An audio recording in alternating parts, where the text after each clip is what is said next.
Yin जियाओमी the bad girl अध्याय 61। रहस्य। उस सुबह की घटना के बाद से टीम का गठन बदल गया है। जोर लड़कियों को www.ck101.tw पर जाना चाहिए। यिन जियाओमी के प्रशंसकों द्वारा खींचे जाने और त्वचा की 3 परतों को ब्रश करने के बाद यूज़ी वास्तव में ईमानदार था, अब यिन जेफेई के साथ उलझा नहीं था और ली पेफोंग पर हमला किया, जिससे ली पेफोंग को पहली बार पता चला कि मुश्किल सुंदरता क्या है। सनशा और हे जियायांग को भी बहुत उत्साह मिला क्योंकि उन्होंने बातचीत में एक दूसरे को गृहनगर पाया, लेकिन किसी भी पक्ष में सीपी बनाने की इच्छा नहीं थी, लेकिन उन्होंने सिर्फ दोस्त बनाने के लिए अच्छा सोचा। यिन शियाओमी के साथ जो हुआ वह गाओ यू था, जिसने कथित तौर पर उसे नाराज नहीं किया, लेकिन जिस दिन से वह कला संग्रहालय गया उसने ज्यादा बात नहीं की। हालांकि यिन शियाओमी स्पष्ट रूप से ऐसा व्यक्ति नहीं है जो अजनबियों के साथ समय बर्बाद करना पसंद करता है, इसलिए वह केवल यह मानता है कि वह एक अजीब स्वभाव वाला कलाकार है। एकमात्र चीज जो नहीं बदली है वह है यिन जेफेई, जिसने पिछली घटनाओं का उल्लेख किए बिना यिन शियाओमी को विचार करने का समय देने के अपने वादे को पूरी तरह से पूरा किया है। यात्रा का अंतिम पड़ाव बनीज ओबलैंड है। दौरे के बाद वे इंटलेकन में रुकेंगे, अगली सुबह जंगफ्राउ पर चढ़ेंगे और फिर यात्रा समाप्त करेंगे। बनीज ओबलैंड एक परीलोक की तरह सुंदर है, जिसमें हरी घास और नीला आसमान है। रात में होटल ने जानबूझकर उन्हें अलाव दिया। अलाव के चारों ओर बैठे लोगों का एक समूह आखिरी पार्टी थी। विदाई के इस माहौल में भले ही सभी के पास बहुत गहरी भावनाएं न हों, यह अपरिहार्य है कि कुछ विदाई दुख होंगे, इसलिए यिन शियाओमी ने प्रस्ताव दिया कि हर कोई अपने स्वयं के रहस्य या ऐसी चीजें बताएं जो कभी दूसरों को नहीं बताई गई हैं। रहस्यों की बात करें तो भले ही यह कोई खास रहस्य न हो, लेकिन यह बहुत दिलचस्प लगता है। एक समय के लिए बचपन को छोड़कर सभी लोग एक साथ जुड़ गए। मैं प्रथम आ रहा हूँ। हे जियायांग ने अपना हाथ उठाया और शर्म से कहा, फियोना, मैं वास्तव में आपका प्रशंसक हूँ।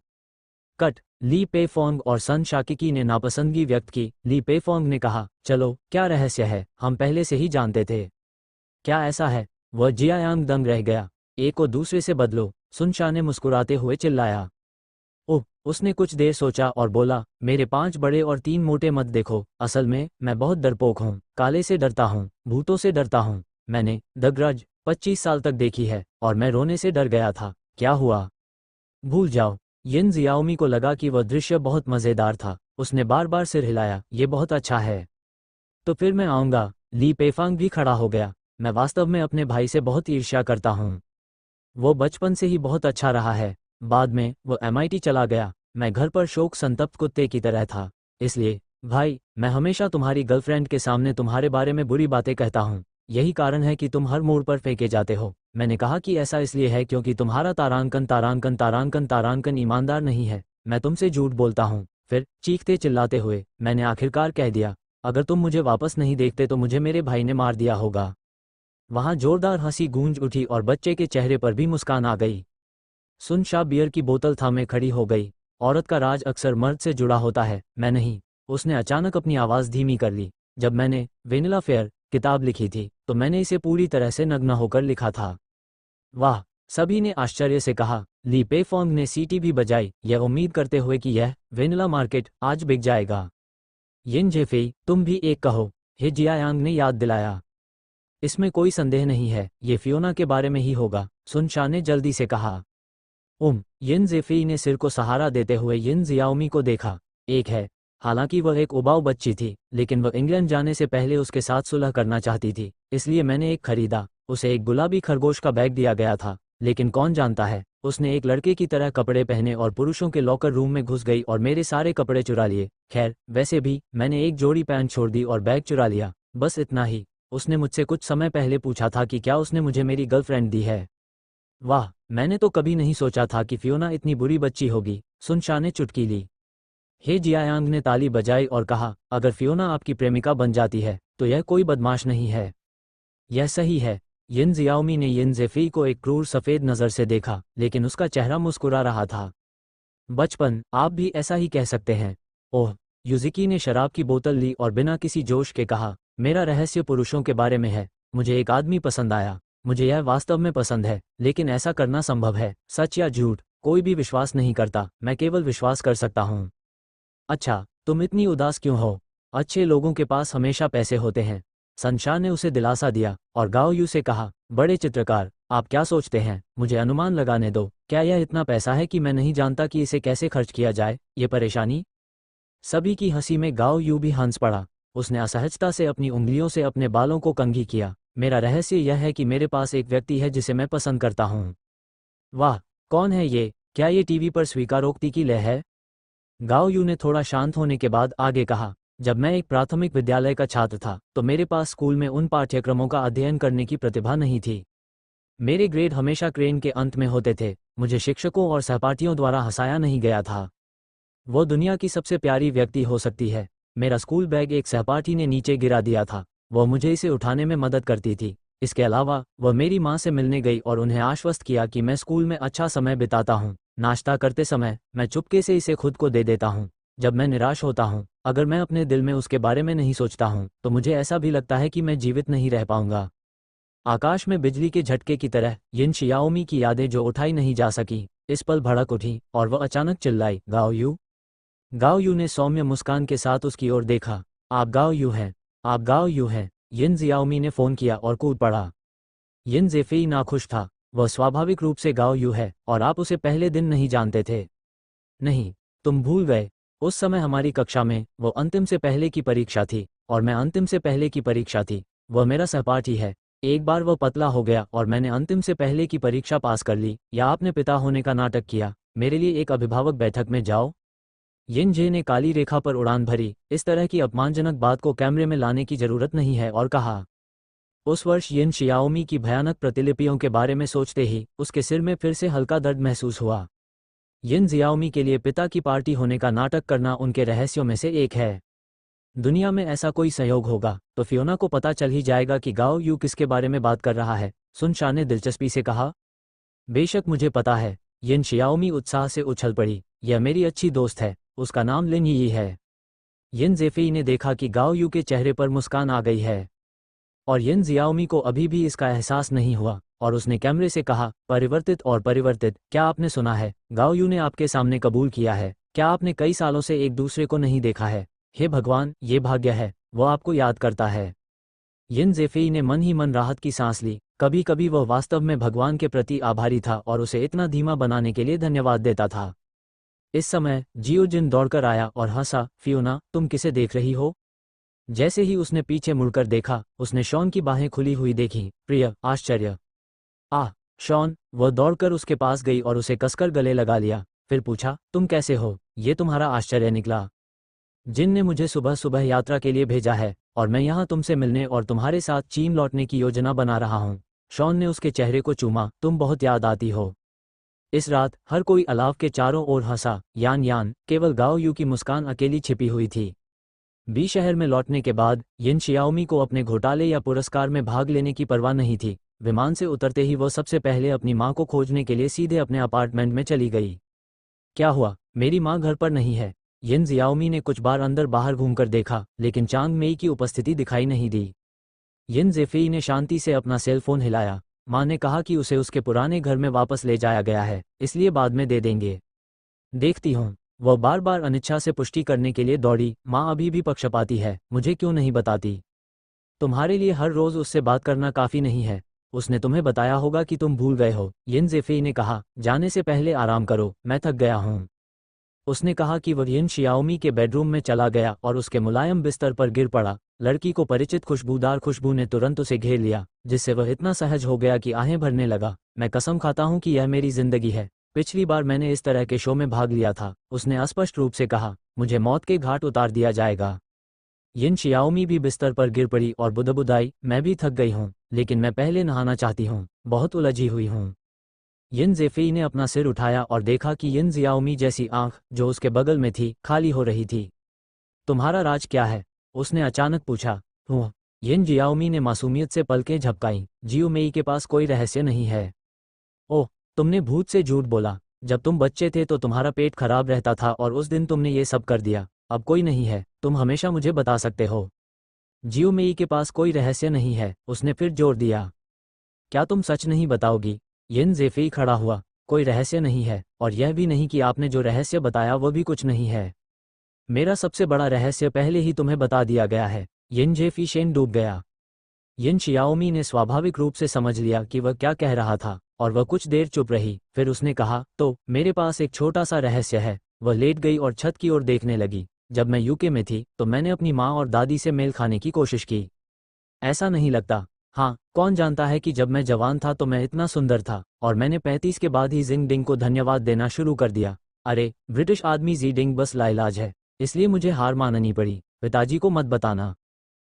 ठीक है। यिन ज़ेफई स्वाभाविक रूप से जानता था कि वह सच नहीं कह रही थी, लेकिन उसने पास खड़े उस छोटे से चेहरे को देखा, लेकिन सवाल करने का विचार उसके मन से गायब हो गया। वह अचानक उसके पास गया। तुमने उससे पहले इस बारे में कैसे सोचा था? मुझे सोचना होगा। यह अजीब है, उसका मुंह कितना सूख गया। मुझे लगता है आपके दिमाग का 80% हिस्सा किसी बदसूरत आदमी के बारे में सोच भी नहीं सकता। वह धीरे से मुस्कुराया। मेरे पास एक अच्छा सुझाव है। अच्छा, आप क्या सुझाव दे सकते हैं? यिन जियाओमी सावधान थी। मुझे फिर से चूमो। अगर तुम्हें भी यह पसंद है तो तुम भी मुझे पसंद करते हो। तुम बहुत बेशर्म हो। तुम मुझसे झूठ बोलना चाहते हो और तुम चूमते हो। कोई दरवाज़ा नहीं है। सब लोग, आप लोग इतने भूखे नहीं हैं, और आप लोग उस दिन घर में मुझसे झूठ बोलने के लिए इंतजार नहीं कर सकते। यिन शियाओमी की हरी भरी आंखें इतनी गुस्से में थीं कि वह आग उगलने वाली थी। मेरे पास एक भी नहीं है। झूठ बोल रहा हूँ। वह उसके करीब झुका। क्या तुम मेरे कपड़े उतारना चाहोगी? क्या तुम दोबारा सोचोगी? आपको त्वचा को छीलने की भी जरूरत नहीं है। तुम बहुत ही कठोर हो, मेरी प्यारी बहन। ठीक है, तो मैं तुम्हारी बात सुनूंगा। वह अचानक उठ खड़ा हुआ और अपनी शर्ट उतार दी, जिससे उसका मजबूत शरीर सामने आ गया। यिन जियाओमी ने अपनी आंखें बंद रखीं और थूक को रोका नहीं। ठीक है, तुम इसे अपने हाथों से छू सकती हो। वह उसके बगल में लेट गया और जबरदस्ती उसका हाथ पकड़कर अपनी छाती पर रख दिया। तुम बेशर्म हो, यिन शियाओमी ने यह वाक्य कहा, इससे पहले कि उसे एहसास होता कि उसकी आवाज़ कितनी चुलबुली थी। धिक्कार है, मैं उसे इतना अच्छा महसूस करने के लिए दोषी ठहराती हूँ। ठीक है, चलो एक ही स्कूल में चलते हैं। मैं इसे छूना नहीं चाहती, उसने फुसफुसाते हुए कहा। इस समय उसकी छोटी सी सफ़ेद लाली सूर्यास्त के साथ घुलने मिलने वाली थी। लेकिन यिन ज़ेफई ने पहले ही अपने हाथों को उसके सिर के दोनों ओर रख लिया था। उसके गर्म शरीर ने उसे ढंक लिया था, और उसके भरे हुए होठों ने समय रहते उसके विरोध को सील कर दिया था। वह इसे सहन नहीं कर सका। उसे इस बुरी औरत द्वारा प्रताड़ित किया जाने वाला था। उसे बहुत पहले से पता था कि यिन शियाओमी एक प्यारी और खूबसूरत महिला है, लेकिन उसने कभी नहीं सोचा था कि उसका आकर्षण इतना शानदार होगा। पुरुषों ने उसकी आंखों को देखा, और उसके लिए साथ ही पुरुष मेहमानों की प्रशंसा लिंग ची के दिल में चाकू घोंपने जैसी थी। वह वास्तव में उनकी आंखें निकालना चाहता था, या उसे अपने तक ही सीमित रखना चाहता था। देखो, तभी उसे अपने पिता की उस समय की भावनाएं समझ में आईं। उसका प्यारा बच्चा न केवल दूसरों को अपनी उंगली छूने नहीं देता था, बल्कि अगर कोई उसे देख भी लेता तो उसे ईर्ष्या होती थी। उसे वास्तव में इस बात का पछतावा है कि उसने इस शो में भाग लिया। उसे न केवल भयानक सिरका सहना पड़ता है, बल्कि यह भी दिखावा करना पड़ता है कि वह शक्ति को नहीं तोड़ सकता। वह बहुत धैर्यवान है। यदि संकट की भावना न होती तो वह अपने बचपन के कारण यिन शियाओमी के सामने इतनी जल्दी कबूल नहीं करता। संयुक्त राज्य अमेरिका, हांगकांग और ताइवान रोमांस का अंत www.hjw.tw। हालांकि मानसिक रूप से विक्षिप्त यिन शियाओमी ने जब खुद को कबूल किया तो उसने दोनों में से किसी की जीत या हार के बारे में भी सोचा। वह इतना चिंतित था कि उसने बाद में इस बारे में सोचा। यिन शियाओमी ने लगभग तुरंत ही महसूस किया कि उसका चुंबन पहले से अलग था। अब वह इतना कोमल और आकर्षक नहीं था, बल्कि बेहद दबंग और दृढ़ था, और यहाँ तक कि सांस भी पहले से ज्यादा तेज थी। उसे इस समय केवल यिन ज़ेफई के अपनी भावनाओं के प्रति समर्पण का एहसास हुआ, जिससे वह थोड़ी डर गई। उसने उसे दूर धकेलने के लिए हाथ बढ़ाया, लेकिन उसके स्पर्शक उसकी गर्म त्वचा और दृढ़ मांसपेशियां थीं। इसके बजाय वह उसे छू रहा था। यिन ज़ेफई ने बड़बड़ाते हुए जल्दी से उसका बेचैन हाथ पकड़ लिया। इस दुनिया में ऐसा कुछ भी नहीं है जो किसी व्यक्ति को उसके प्रियजन के दुलार से ज्यादा बेकाबू कर सकता है, खासकर उसका वक्र अभी भी उसके शरीर के करीब है। शियाओमी, क्या तुम मुझे पसंद करती हो, है ना? उसकी गहरी आंखें रात के आसमान की तरह भ्रमित कर रही थीं, उसे सम्मोहित करने और उसे ये बताने के लिए मार्गदर्शन करने की कोशिश कर रही थी कि वह क्या सोचती है। ओह, यिन जियाओमी को इतना चूमा गया था कि वह केवल उसे हैरान होकर देख सकती थी। यिन ज़ेफई ने गलती से सोचा कि वह अभी भी हिचकिचा रही है, और उसे बहकाना जारी रखा। क्या आपको मेरे शरीर की तस्वीरें लेने का बहुत शौक नहीं है? मेरे साथ आप न केवल तस्वीरें ले सकते हैं, बल्कि हर दिन छू और काट भी सकते हैं। क्या आप कोशिश करना चाहेंगे? यिन जियाओमी ने उसकी कॉलरबोन को घूरते हुए कहा। हाँ, यह वहाँ वास्तव में स्वादिष्ट लग रहा था। वह अपना सिर ऊपर उठाने और उसकी कॉलरबोन को चाटने से खुद को नहीं रोक सकी। यह अजीब है। उसने बस इसे थोड़ा सा चाटा। यिन ज़ेफई शेनीन की आवाज़ इतनी दर्दनाक और उदास क्यों थी? शियाओमी, उसने महसूस किया कि यिन ज़ेफई की गर्म बड़ी हथेली उसके स्वेटर में घुस गई और उसकी कमर के चारों ओर घूम गई। तुम्हें मैं पसंद हूँ, है ना? उसके पेट पर कोई बहुत सख्त चीज़ दबाई गई थी। यिन शियाओमी ने सोचा, यह एक बंदूक होनी चाहिए। अगर मैं उससे सहमत नहीं होती तो वो मुझे मार देता। उसने भारी स्वर में कहा, मुझे भाई पसंद है। यिन जेफेई की आंखों में ऐसा लगता है कि स्टार ने अचानक रात में चमक जारी की और यिन जियाओमी को अचानक समझ में आया कि इस समय पुरुष हमला क्या कहा जाता है। उसने उसके लाल होठों को फिर से चूमा क्योंकि उसे डर था कि कहीं इस स्वीकारोक्ति के बाद वो कुछ बुरा न कह दे। यिन शियाओमी ने अनजाने में बिल्ली के बच्चे की तरह उसके शरीर को रगड़ा। एक नई इच्छा ने उसे नियंत्रित किया। स्वाभाविक रूप से वह जानती थी कि यह क्या था, लेकिन वह घबराई हुई थी। क्या वह वास्तव में इस समय उसके जैसा बनना चाहेगी? सौभाग्य से यिन जेफेई ने जोर से रोका और उसने अस्थिर माहौल में यिन शियाओमी से कहा, हमें खाने के लिए पुराने घर में वापस जाना होगा। वो उसकी बात नहीं सुन रही थी। उसे बस महसूस हो रहा था कि उसकी सांसें बहुत गर्म थीं, उसके होंठ चुंबनों से और भी गुलाबी हो गए थे और उसकी गोरी और पिशाच जैसी त्वचा पूरी तरह से लाल हो गई थी, यहाँ तक कि शरीर भी लाल हो गया था। वह वास्तव में नहीं चाहती थी कि उसका तापमान उससे दूर हो जाए। जियाओमी, उसने उसकी हार देखी और धीरे से उसके चेहरे को सहलाया। हमें जाना चाहिए। मत जाओ। उसने अनिच्छा से उसके होठों को चूमा। उसके दिल में कुछ अपराधबोध था, लेकिन जब उसने उसके होठों को चूमा तो अपराधबोध गायब हो गया। यह उसका भाई था जिसने उसे बहकाया और उसने कुछ भी गलत नहीं किया। यह वह था जिसने खुद को उसके साथ रहने, उसके करीब रहने के लिए प्रेरित किया। आखिरकार यह उसका भाई नहीं था। वो अचानक अधीर हो गई और उसने यिन जेफेई के होठों को काट लिया। ठीक है। यिन जेफेई ने एक दर्दनाक आह भरी, लेकिन चकमा नहीं दिया। क्या इससे दर्द होता है? यिन जियाओमी ने पीछे मुड़कर डरते हुए पूछा। ये दर्दनाक है, लेकिन मुझे ये बहुत पसंद है, उसने धैर्यपूर्वक कहा। आज नहीं। हमें अभी भी अपने माता पिता से मिलना है। तुम्हें नहा लेना चाहिए और कपड़े बदल लेने चाहिए। ये कब ठीक होगा? उसने आंखें मूंदकर पूछा। अरे वाह, वो तो पहले ही नुकसान की कगार पर है। जब तक आप वास्तव में इसके बारे में नहीं सोचते तब तक प्रतीक्षा करें। उसकी समझदारी ने उसके चमड़े के कोड़े को लहराया, पुरानी यादों की इच्छाओं को दूर कर दिया और उसे स्वादिष्ट सौंदर्य को जाने देने के लिए मजबूर किया।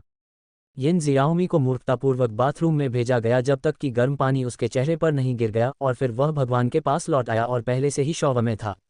यिन जेफेई बहुत पहले ही घर से बाहर छिप गया था और नियमों से परे जाने से इनकार कर दिया था।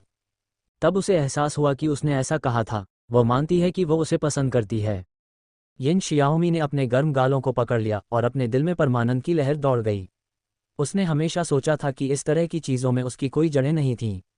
यहाँ तक कि लाई वांगमिंग जैसे खूबसूरत पुरुषों के सामने भी वह हिल नहीं सकती थी, लेकिन ये पता चला कि उसके पास ये तार नहीं था। लेकिन ये तार इतने लंबे समय से मारा गया है कि वह दूसरों के लिए गाने नहीं बजा सकती। चाहे यिन जेफेई कितना भी घिनौना क्यों न हो, वो इस बात से इनकार नहीं कर सकती कि उसके शरीर में उसके लिए घातक आकर्षण है।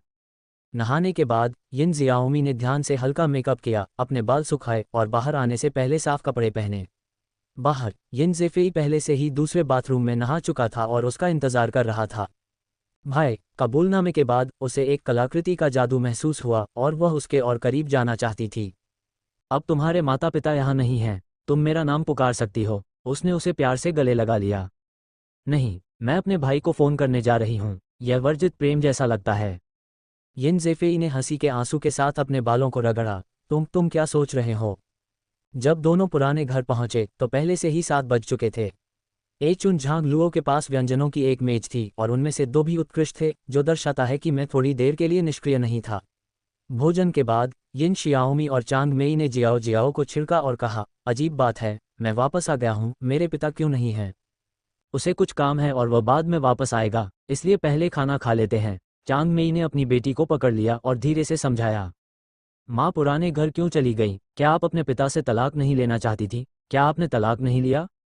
ओह, तुम सच में हर दिन मेरी परवाह करते हो। अगर तुम्हारे पास मेरी परवाह करने का समय है तो तुम खुद की परवाह क्यों नहीं करते? क्या तुम अपने भाई से सीखना चाहते हो और अकेले रहना चाहते हो? चांग मेई ने अपने बेटे की ओर देखते हुए कहा। इस बार यह वास्तव में उसका दिल नहीं था। ये सुनकर बेटा स्पष्ट रूप से शर्मा गया। मेरी माँ ने तो मुझे प्यार करने के लिए भी प्रोत्साहित किया। यिन शियाओमी अचानक खड़ी हो गई। मैं शियाओमी से शादी करना चाहती हूँ। क्या मेरी माँ मेरा बोझ उतार देगी? शियाओमी, तुम विवेकहीन बच्चे हो। चांग मेई क्रोधित हो गई और मुस्कुराई। यिन जेफेई ने विषय बदलने के इरादे से अजीब तरीके से टीवी चालू किया। लेकिन मुझे उम्मीद नहीं थी कि जैसे ही टीवी चालू हुआ, यिन शियाओमी की खबर आ गई। पितृभक्ति चीनी राष्ट्र का एक पारंपरिक गुण है। एक सार्वजनिक व्यक्ति के रूप में फियोना एक आलीशान हवेली में रहती है और एक आलीशान कार चलाती है, लेकिन वह अपने जैविक पिता की उपेक्षा करती है और उसे ऐसे जीर्ण शीर्ण घर में रहने देती है। ये लोगों को डराता है। आइए हम उसके जैविक पिता का साक्षात्कार लें। नमस्ते मिस्टर मेंग।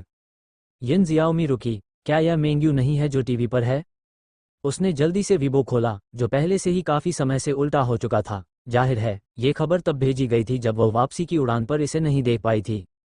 हालांकि उनके प्रशंसकों को पता है कि वह एक अनाथालय में एक बच्चे के रूप में पली बड़ी हैं। कई लोगों की पारंपरिक अवधारणा में माता पिता गलत नहीं है, प्रजनन क्षमता महान है और परोपकार सबसे महत्वपूर्ण चीज है। मानव नैतिकता का उल्लंघन करने के लिए कुछ भी नहीं कहा जा सकता है।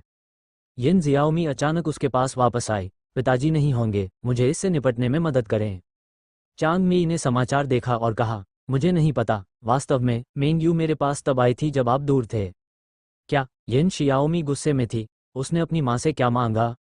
मुझे अभी पैसे नहीं चाहिए। कहो कि तुम और ज़ेफेई शादी करने जा रहे हैं और तुम कुछ उपहार राशि अग्रिम चाहते हो। यिन शियाओमी का चेहरा लाल हो गया और लगभग धुआं सा छा गया। यह उसके लिए झूठ था, यह उसके लिए मनोरंजन था, ये सच नहीं है। यिन ज़ेफेई उस समय उठकर बोले, कोई बात नहीं माँ, चिंता मत करो, मेरे पास एक रास्ता है, मैं पिताजी को कुछ भेजूंगा। श्याओमी, आप सीन और वाइट डियर को मसौदा जारी करने की पहल नहीं करने दे सकते। यह मामला उबल सकता है, हम इसे एक बार और सभी के लिए कर सकते हैं। ऐसा कहकर वह घर वापस गया और उसने जो चीजें तैयार की थीं उन्हें लेकर यिन रुओ को खोजने के लिए स्किरिम समूह की ओर चला गया। हालांकि मुझे नहीं पता कि वह किस अच्छे तरीके से होगा। यिन जियाओमी ने अभी भी आज्ञाकारी रूप से शॉन को एक पत्र भेजा, उसे वाइट डियर को बताने दिया और दूसरे दिन इंतजार करने और देखने के लिए कहा। यिन रुई के कार्यालय में दो वकील मेंगयू पर मुकदमा चलाने के लिए दस्तावेज तैयार कर रहे हैं। आखिरकार यिन शियाओमी के बारे में मामला पुराना है और सबूत प्राप्त करना मुश्किल है, इसलिए उनका प्रवेश बिंदु ये है कि यिन रुई पर मेंगयू की टिप्पणी ने अफसर को खतरे में डाल दिया। समूह की प्रतिष्ठा। उसने अपने बेटे के हाथ में रिकॉर्डिंग पेन को देखा और कहा, यह क्या है? जब मैं मेंग शियाओ और श्याओमी से पहले मिला था तो मुझे डर था कि वह कुछ अतिरिक्त कर देगा, इसलिए मैं एक रिकॉर्डिंग पेन लाया और मैंने दो प्रतियां बनाई। यह मूल असंपादित रिकॉर्डिंग है, आपको इसका उपयोग करने में सक्षम होना चाहिए। यिन रुओ ने इसे अपने हाथ में लिया और बजाना शुरू किया। यह मेंगयू की आवाज निकली। दोनों वकीलों ने उनकी बात सुनी और वे उपहास करने से खुद को नहीं रोक सके। यह मेंगयू वास्तव में कुछ भी नहीं है और इस आधार पर आप उसे अपना अंडरवियर उतारने के लिए कह सकते हैं। यिन रुओ ने सिर हिलाया, मन ही मन अपने बेटे की सावधानी की प्रशंसा करते हुए। उसने वकील को रिकॉर्डिंग सुनना जारी रखने के लिए छोड़ दिया और फिर वह उठकर अपने बेटे से बोला, ज़ेफेई मेरे साथ आओ। वह अपने बेटे को अपने बगल वाले घर में ले गया और उसे एक गिलास रेड वाइन पिलाई। शियाओमी, क्या तुमने समाचार देखा? ठीक है। यिन ज़ेफेई ने शराब संभाली। वह बहुत गुस्से में थी, उसे डर था कि उसकी माँ दुखी होगी। उसने खुद इसकी योजना बनाई थी और उसे सबक सिखाना चाहती थी, लेकिन मुझे उम्मीद नहीं थी कि यह मेंगयू इतना अधीर होगा। ये केवल कुछ दिनों की बात थी, बस इतना ही बड़ा मामला है। आप जो रिकॉर्डिंग लेकर आए हैं वह बहुत उपयोगी है और उसे इससे सबक मिलेगा। लेकिन जब मेंगयू हमारे पास आया तो उसने शियाओमी के साथ आपकी शादी के बारे में बात की। क्या आप मुझे ये समझा सकते हैं? यिन ज़ेफेई फिर से शर्मा गया, लेकिन उसका स्वर शांत रहा। वह उसे चिढ़ा रहा था कि मेंग जुवान मूर्ख और शक्तिशाली था और उसने जियाओमी की जैविक माँ को भी मार डाला। मुझे डर था कि जब वह क्रोधित होगी तो उससे लड़ेगी। ज़ेफेई, सभी ने कहा, बेटे मोरुओ को जानते हुए, हालांकि आप मुझसे बात करना पसंद नहीं करते हैं, लेकिन आप जियाओमी को पसंद करते हैं, मैं ये देख सकता हूँ। यिन ज़ेफेई ने शराब का एक घूंट लिया और झिझकते हुए अपने पिता को ये बात समझाई। अभी भी सच नहीं बताओगे पिताजी? दरअसल जब हमने मेंगयू से इस बारे में बात की थी तो हमारा वास्तव में उसे चिढ़ाने का इरादा था, लेकिन यिन ज़ेफेई ने अपना मन बना लिया था। आप सही कह रहे हैं, मुझे शियाओमी पसंद है, मैं उससे शादी करना चाहता हूँ। ठीक है। यिन रुओ हंसी, आपका लड़का बहुत दूरदर्शी है। तो जियाओमी इस बारे में क्या सोचती है? शियाओमी, वह भी मुझे पसंद करती है, लेकिन उसके लिए शादी के बारे में बात करना अभी जल्दबाजी होगी। मैं उसे सताना नहीं चाहता, लेकिन मैं उसे कुछ समय और स्थान देना चाहता हूं ताकि वह स्पष्ट रूप से सोच सके। उसके शब्दों ने यिन रुओ की दीर्घकालिक स्मृति को छू लिया। एक पल के लिए वह थोड़ा खो गया और फिर हंसा। मेरा बेटा, वह वास्तव में मुझसे बहुत बेहतर है। बाघ पिता के पास कोई कुत्ता नहीं है। यिन ज़ेफेई ने अपने पिता से बहुत आत्मीयता से बात की। चांग मेई ने उसे बताया कि यिन रुई ने कभी भी उनकी शादी को धोखा नहीं दिया। उसके पिता के लिए उसकी भावनाएं प्रतिरोध से अपराध बोध में बदल गईं और दोनों के बीच का रिश्ता बहुत आसान हो गया। मेरे ख्याल से नीला रंग नीले रंग से बेहतर है। यिन रुओ उदास भाव से सीधा खड़ा हो गया। ज़ेफेई, अगर मैं शुरू में तुम्हारे साथ थोड़ा भी होशियार होता तो तुम्हारी माँ मुझे इतने लंबे समय तक नहीं छोड़ती। उसने अपने बेटे के कंधे पर थपथपाया। उनके साथ जल्दी वापस जाओ, मैं बाद में जाऊंगा। यिन ज़ेफेई ने अपने पिता की पीठ की ओर देखा। लंबी पीठ अभी भी पहले की तरह सीधी थी, लेकिन उसकी आंखों में एक अवर्णनीय जियासु और अकेलापन था। मूल रूप से फियोना ने इंटरनेट और मीडिया में फियोना की पितृभक्ति की आलोचना की। स्किलिंग ग्रुप और जुनमेंग मीडिया दोनों के अभियोग के तहत एक बड़ा उलटफेर हुआ। संयुक्त राज्य अमेरिका, हांगकांग और ताइवान रोमांस का अंत। www.hjw.tw। वाइट डियर के शब्दों में, इस बेशर्म बूढ़े आदमी को सड़क का चूहा कहना जरूरी है। विशेष रूप से ऑडियो के एक छोटे से टुकड़े के नवीनतम प्रदर्शन ने वास्तव में नेटिजन्स के 3 विचारों को पूरी तरह से हरा दिया।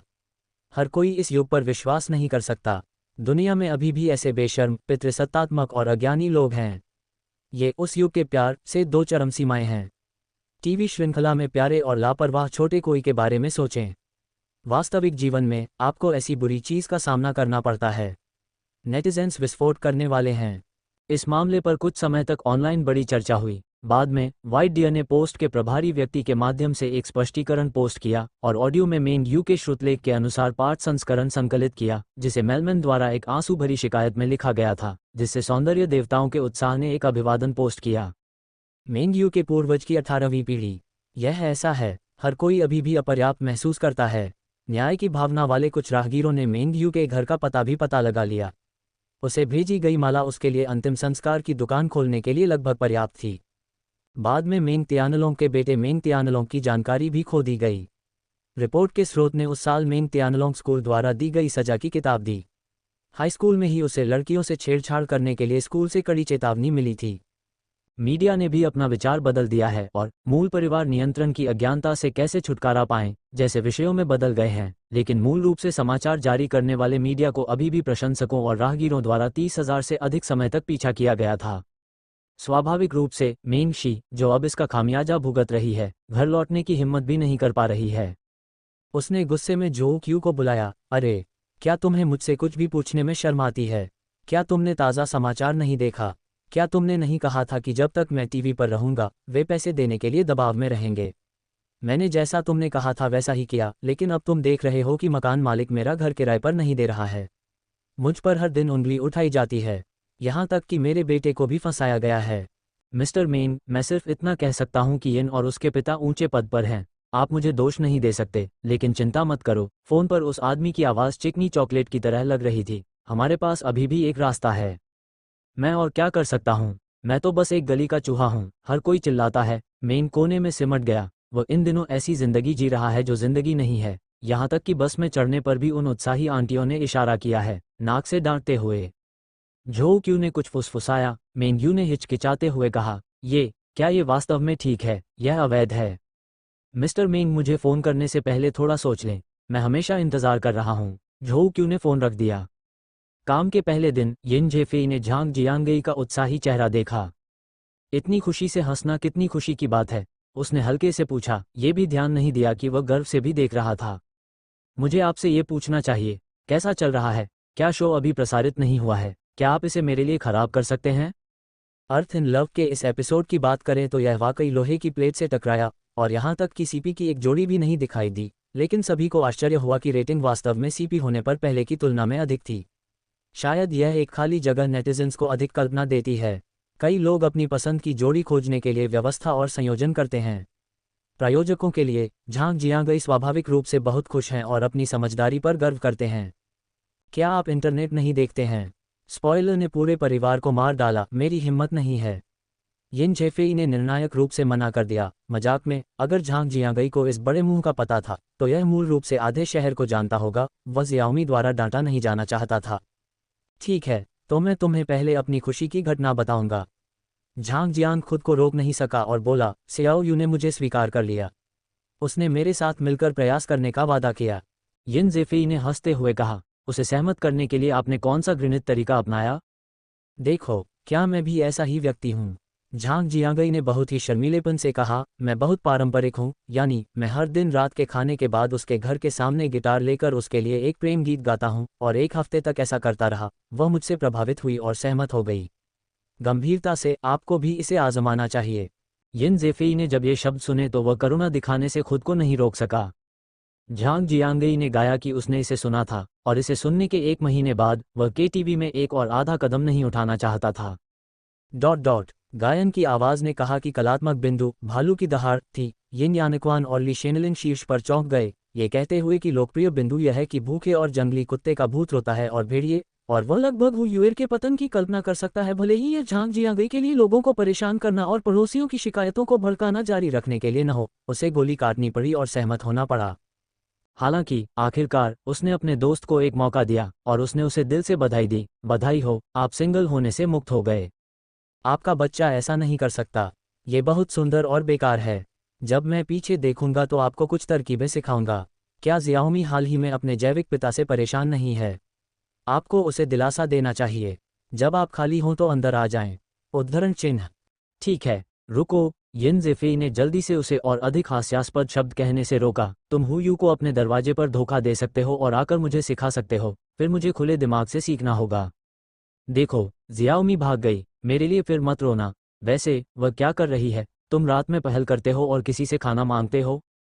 वो अभी अभी वापस आए हैं। दोपहर को मेरे एक दोस्त के साथ लंच पर गई थी। मुझे अब सुपरमार्केट में खरीदारी करनी चाहिए। मैं शाम को उसे उसके पुराने घर से ले जाऊंगी। मैं अपने दोस्तों से फिर से मिलने के लिए कहना चाहती हूँ।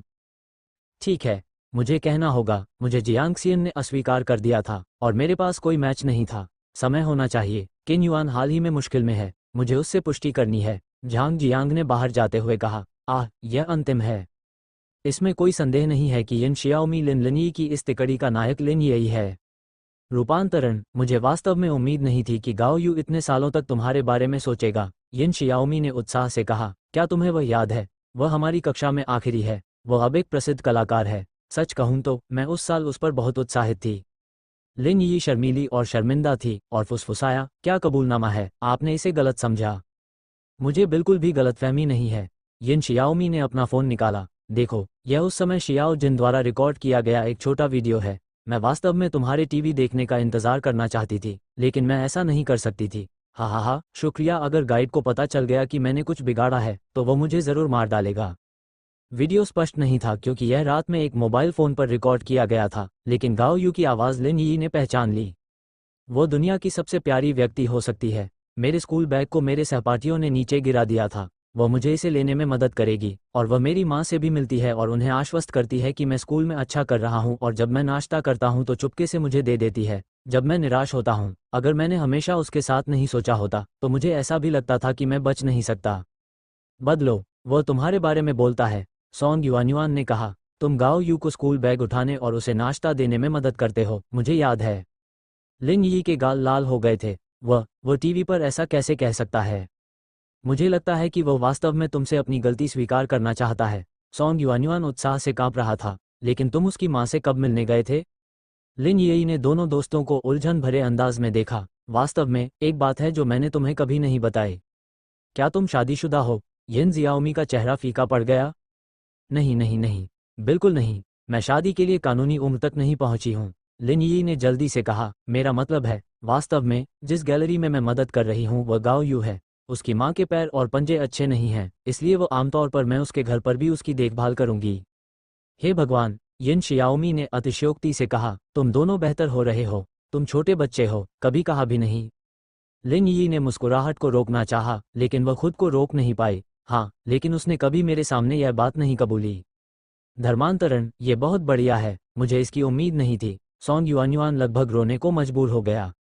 बस मुझे बताओ, पिछली बार जब तुमने कहा था कि तुम्हारा एक प्रेमी है, वह कौन है? लिन यी ने जल्दी से विषय बदल दिया। उसने मन ही मन अपनी देखभाल के लिए दोष महसूस किया। आखिरकार जियाओमी और गाओ यू इतने सालों से अलग हो चुके हैं। वे एक साथ जो समय बिताते हैं वह भी बहुत सीमित है। इतने लंबे समय के बाद भी गाओ यू उसे कैसे याद कर सकता है? मैं वास्तव में बहुत चिड़चिड़ा हूँ। मेरे बॉयफ्रेंड। खैर, आप सभी ने इसे देखा है। सॉन्ग युआनुआन ने दोषी महसूस करते हुए हुम्मस पी लिया। असंभव, ये कौन है? यिन जियाओमी ने कहा। मुझे कोई आभास नहीं है। लिन यी ने अपना सिर हिलाया। मैंने पाया कि आप वास्तव में थोड़े धीमे हैं, और यह और कौन हो सकता है? वो सुंदर लड़का जिसने उसे आखिरी बार मौका दिया था।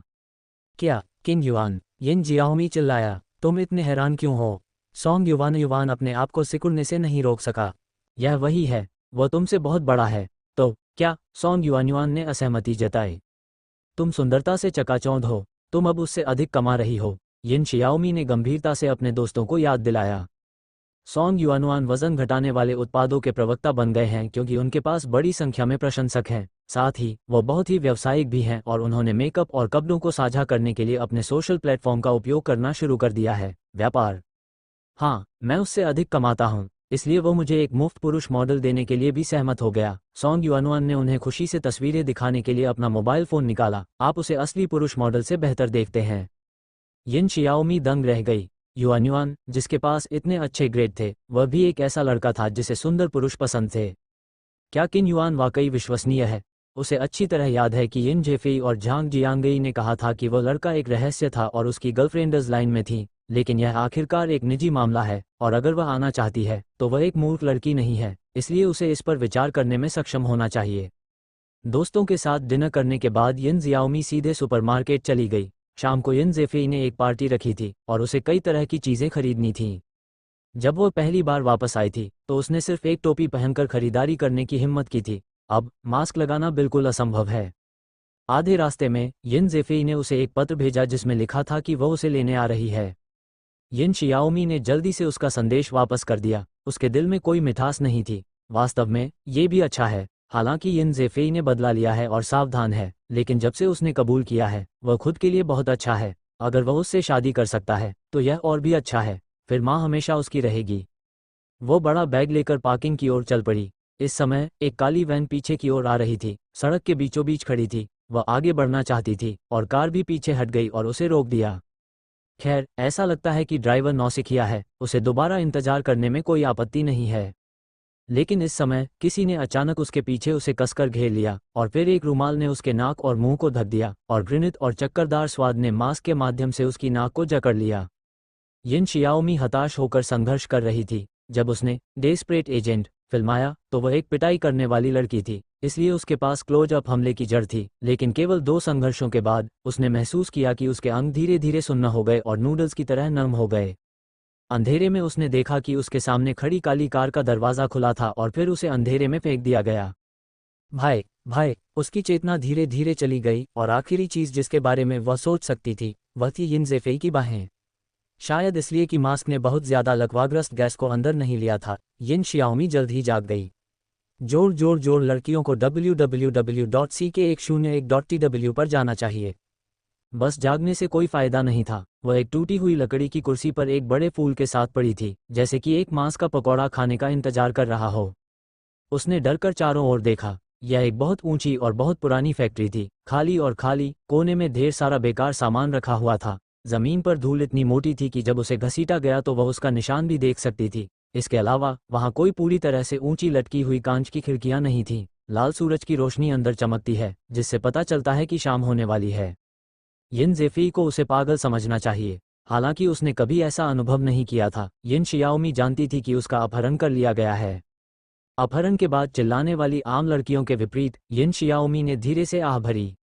वह घायल नहीं हुई थी और उसका उल्लंघन नहीं किया गया था। यह दर्शाता है कि दूसरी पार्टी या तो उसके जागने और उसे प्रताड़ित करने की प्रतीक्षा कर रही थी, या बस पैसे या प्रशंसक बैठक आदि के लिए मांस का टिकट बांध रही थी। लेकिन कोई फर्क नहीं पड़ता, क्योंकि जिस व्यक्ति ने उसका अपहरण किया था वह इस समय यहाँ नहीं है, इसलिए उसे लोगों को आकर्षित करने के लिए चिल्लाना नहीं पड़ता है। उसने थोड़ा संघर्ष करने की कोशिश की। यह इतना सुरक्षित था कि उसे थोड़ा सा लालपन महसूस हुआ। सौभाग्य से, हालांकि उसका ऊपरी शरीर कसकर बंधा हुआ था, लेकिन उसके पैर आज़ाद थे। उसने थोड़ी दूर पर धूल में छिपा हुआ एक जंग लगा हुआ ब्लेड देखा। जल्दी से वहां गई, अपने जूते और मोजे उतारे और ब्लेड को अपने पैर की उंगलियों से लगाया, उसे क्लिप किया और स्टूल के नीचे से निकाला। सौभाग्य से वह नृत्य में पारंगत है, अन्यथा वह ऐसा प्रयास नहीं कर पाती। जब उसे ब्लेड मिला तो वह जल्दी से पीछे हट गई। अफसोस, वो इतनी बदकिस्मत थी। उसने जमीन पर निशानों से छुटकारा पा लिया, लेकिन आसमान अंधेरा हो गया और दूसरे पक्ष को यह देखने में सक्षम नहीं होना चाहिए। उसने ब्लेड को ठीक से पकड़ा और अपनी कलाई पर बंधी रस्सी को काटना शुरू कर दिया। उसकी कलाई पर एक प्लास्टिक की रस्सी बंधी हुई थी। ये कुंद ब्लेड उसके मांस को नहीं काट सकता था। प्लास्टिक की कठोर रस्सी को काटना तो दूर की बात थी। जब यिन जियाओमी को पसीना आ रहा था तो बाहर से एक आवाज़ आई, और आवाज़ बहुत परिचित थी। यिन परिवार ने कहा कि वे पैसे जुटा रहे हैं और कुछ ही देर में भेज देंगे। क्या हमें उनके साथ यहीं व्यापार करना चाहिए? मेंग यू निकला। यिन जियाओमी ने चुपके से भौहें सिकोड़ लीं। अप्रत्याशित रूप से उसने वास्तव में इस सस्ते पिता को कम आंका था। डूबते सूरज में 2 लोग अंदर आए। दोनों पुरुषों ने काले मुखौटे पहने हुए थे, लेकिन यिन जियाओमी ने मेंग यू की परिचित आकृति को देखा इससे पहले कि वह बेहोश हो जाती। तुम क्यों नहीं जागी हो? मेंगयू की आवाज़ आई और उसके चेहरे पर थपथपाया। मुझे सोए हुए बहुत समय हो गया है, क्या तुम्हारी दवा में कुछ गड़बड़ है? दूसरे ने अनजाने में अपने हाथ में पकड़ी मिनरल वाटर की बोतल का ढक्कन खोला और यिन शियाओमी के सिर पर पानी डाल दिया। ठंडा पानी पूरे शरीर में ठंडे सांप की तरह फैल गया। यिन जियाओमी एक पल के लिए शांत हो गई, गोल आंखों से अपने सामने खड़े दोनों को घूरने लगी। जाहिर है मेंगयू एक शौकिया अपहरणकर्ता थी। जब उसने देखा कि वह जाग रही है तो उसने जल्दी से जानबूझकर अपनी आवाज़ दबाई और कहा, तुम्हें फ़ोन करने की अनुमति नहीं है। अगर तुमने हिम्मत की तो तुम्हारी जीभ काट दी जाएगी, तुम्हें पता है? यिन शियाओमी ने दयनीय भाव से सिर हिलाया। वो इस समय उत्सुक थी, दूसरा व्यक्ति कौन है? जाहिर है मेंगयू को उम्मीद नहीं थी कि यिन शियाओमी इतनी अच्छी तरह से व्यवहार करेगी और वह थोड़ी देर के लिए तैयार शब्दों का उपयोग नहीं कर पाएगी। तीनों लोगों की आंखें चौड़ी और छोटी थीं और दृश्य बहुत शर्मनाक था। मेंग जेंग ने बेचैनी से अपना सिर खुजलाया। इस लड़की ने रूटीन के अनुसार अपने पत्ते क्यों नहीं दिखाए? क्या यह आमतौर पर फिल्म और टेलीविजन नाटकों में चिल्लाना नहीं होता है?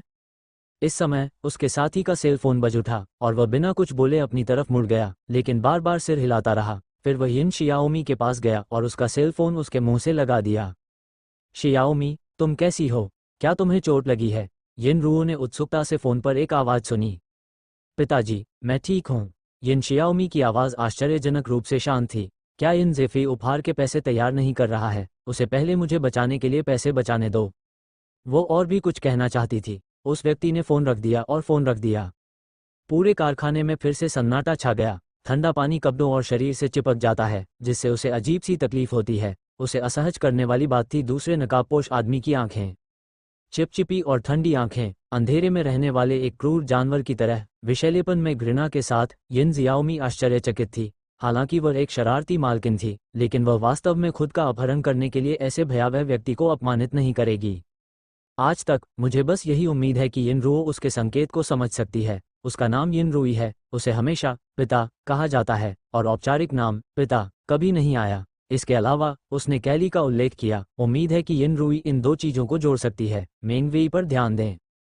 यिन परिवार में खुद बहुत सारे दुश्मन हैं। यिन शियाओमी की स्टार हैसियत के साथ हर कोई अनजान होगा। उसे उम्मीद है कि उसका संकेत उन्हें कम करने में मदद कर सकता है। आखिरकार यिन परिवार की नज़र में मेंगयू आखिरी विचार हो सकता है, क्योंकि वह उसका जैविक पिता है। यिन शियाओमी ने थोड़ी कड़वाहट से मुस्कुराया और वह ऐसे जैविक पिता के साथ घर पर बदकिस्मत थी। सौभाग्य से मेंगयू एक नौसिखिया है, इसलिए बहुत सारी खामियां रह गई होंगी। यिन शियाओमी को नहीं पता था कि यिन परिवार ने पुलिस को रिपोर्ट की है या नहीं, लेकिन जब तक उन्हें सही व्यक्ति मिल जाता है, वे स्वाभाविक रूप से निगरानी के माध्यम से उसका पता लगाने और खुद का पता लगाने में सक्षम होंगे। उसे बस इतना करना है कि तब तक जितना संभव हो सके खुद को बचाए रखना है। हर मिनट समय मौन में खो जाता था और केवल मेंग जुबान चिंतित और नियंत्रण से बाहर होकर पीछे मुड़ता था। यिन जियाओमी को अचानक एक ढीला हाथ महसूस हुआ। तारांकन तारांकन तारांकन तारांकन। प्लास्टिक की रस्सी आखिरकार टूट गई थी और अब उसे बस अपने शरीर पर पतली भांग की रस्सी को अलग करना था। डूबता हुआ सूरज गायब हो गया और पूरा प्लांट अंधेरे में डूब गया। उस डरावने नकाबपोश आदमी ने अपनी बाहों से टॉर्च निकाली और उसे एक तरफ कर दिया। एक शताब्दी के बाद उसका मोबाइल फ़ोन फिर से बजा। कैसा चल रहा है? मेंगयू जल्दी से बोला। उसने ऐसा कभी नहीं किया था, वह टूटने के कगार पर था। वह आदमी कुछ नहीं बोला, बस फ़ोन सुनते हुए सिर हिलाया। बहुत बढ़िया। मेंगयू ने खुशी से अपने हाथ रगड़े। उसे उम्मीद नहीं थी कि सब कुछ इतनी आसानी से हो जाएगा। अब हम क्या करेंगे? पहले हटो और यहाँ यिन परिवार का पता दो। आदमी ने उसकी ओर देखा। उसकी संकीर्ण और काली आंखें बहुत छोटी थीं और वह थोड़ा घबराया हुआ लग रहा था। यिन शियाओमी को अचानक इस धुंधले भ्रम में एक अजीब सी पहचान का एहसास हुआ। उसने इस नज़र को पहचाना। खास तौर पर उसे याद आया कि कैसे उसका साथी ऐसे धुंधले माहौल में उसे देखता था। अचानक उस आदमी ने मेंगयू के सिर पर जोरदार मुक्का मारा। मेंगयू ने एक अजीब सी धीमी चीख मारी और फिर एक चिथड़े की तरह जमीन पर गिर पड़ी। यिन जियाओमी दंग रह गई। क्या स्थिति है? तभी वो आदमी पलटा और उसके चेहरे पर पंखा मार दिया। यिन जियाओमी को एक स्टूल से जमीन पर गिरा दिया गया, लेकिन उसके कानों में भनभनाहट महसूस हुई। क्या तुम्हें मैं याद हूँ, शियाओमी? वह उसके बगल में बैठ गया, उसके बालों को सहलाया और सांप की तरह उसके चेहरे को चाटा। मुझे मत बताओ तुम भूल गई हो। उसने दांत पीस लिए। क्या तुम्हें लगता है कि तुम मेरे हाथ की हथेली से बच सकते हो? तुम बुरे लड़के हो, मुझे तुम्हें अच्छी तरह से सिखाना चाहिए था। उसने उसके चेहरे को सहलाया। तुम्हें पता है कि मैंने सालों से तुम्हें पूरे दिन याद नहीं किया है। इतना छोटा लेकिन इतना बुरा। अविस्मरणीय काली स्मृति उसके दिमाग में फिर से आ गई। बाथरूम में अंधेरा और गंदगी थी। वह नहाने के तरल पदार्थ से भीगी हुई थी और टब में बैठी हुई कांप रही थी। शियाओमी, इधर आओ, मुझे तुम्हारी कुछ तस्वीरें लेने दो। केवल एक जोड़ी पैंट पहने एक युवक का चेहरा घबराहट से हिल रहा था, मानो बाथटब में डरी हुई लड़की मोटी और रसदार कोमल मांस का टुकड़ा हो। जियाओमी ने अपना सिर उसके घुटने में दबा लिया। तुम क्या कर रहे हो? कैमरे की तरफ देख रहे हो? मेरी तरफ देख रहे हो? वह गुर्राया। क्या तुम बहरे हो? उसने डरते डरते अपना सिर उठाया और बालों के बीच से उसे देखा। हालांकि उसकी छोटी मुट्ठी जोर से हिल रही थी, लेकिन उसने कसकर पकड़ रखी थी। वह बहुत छोटी है। वह नहीं जानती कि दूसरा पक्ष ऐसा क्यों कर रहा है, लेकिन वह जानती है कि यह गलत है। डीन ने एक बार उन्हें सिखाया था, ये गलत है।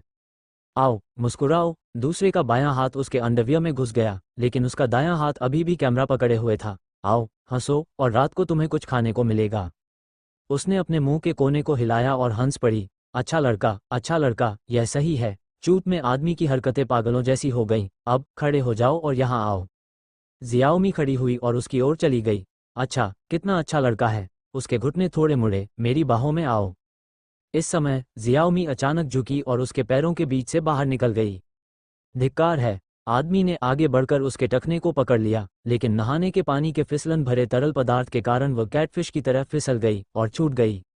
वह आदमी जल्दी से उसे पकड़ने के लिए मुड़ा, लेकिन फिर नहाने के तरल पदार्थ पर पैर रख दिया और फिर से फिसल गया। उसका सिर बाथटब के किनारे पर झुक गया। जियाओमी रुकी नहीं। वह खरगोश की तरह लिविंग रूम में दौड़ी और फिर भी कपड़े का एक टुकड़ा पकड़ा और उसे पहन लिया। और फिर वह तब तक दौड़ती रही जब तक कि एक दयालु व्यक्ति ने उसे नहीं देखा और उसे अनाथालय वापस नहीं भेज दिया।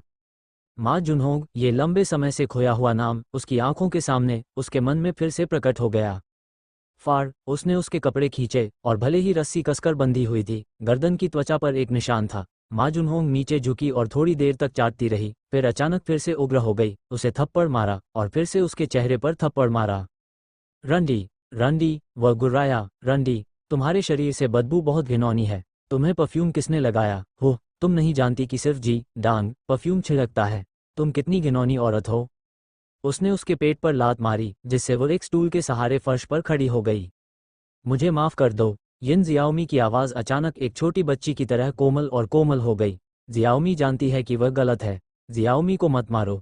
जियाओमी आज्ञाकारी रहेगी और अब बुरी औरत नहीं रहेगी। सांस लेने में तकलीफ महसूस करते हुए मा जुनहोंग धीरे धीरे शांत हो गया। उसने आगे बढ़कर उसे ऊपर खींचा और छोटे लाल और सूजे हुए चेहरे पर नीली आंखों की एक जोड़ी देखी। वह दयनीय और शुद्ध था, और उसे एक पल के लिए थोड़ा संकोच हुआ, जैसे कि मेरे सामने वाली लड़की छोटी अनाथ थी जिसके पास मुर्गियां नहीं थीं। यह सही है, यह सही है। उसने उसके चेहरे को सहलाया। जब तक तुम अच्छी हो, तुम्हें तकलीफ नहीं होगी। उसके हाथ उसके ऊपर टिके रहे, उसके लिए रस्सी खोलते रहे। यिन जियाओमी ने जल्दी से ब्लेड को अपनी पैंट में खींच लिया। जियाओमी, तुम्हें पता है, तुम उन बच्चों में सबसे अच्छी लग रही हो। मैं वास्तव में तुम्हें पसंद करता हूँ। वह उस पर सवार हो गया। तुम एक परी हो जियाओमी, तुमने मुझे बचा लिया परी। उसने अपना सिर नीचे किया और उसे चूमने की कोशिश की। ओह, सच में? परी? कई पुरुष ऐसा कहते हैं। यिन जियाओमी की आवाज़ फिर से बदल गई। उसकी अभिव्यक्ति एक जंगली बिल्ली की तरह मोहक और सेक्सी हो गई।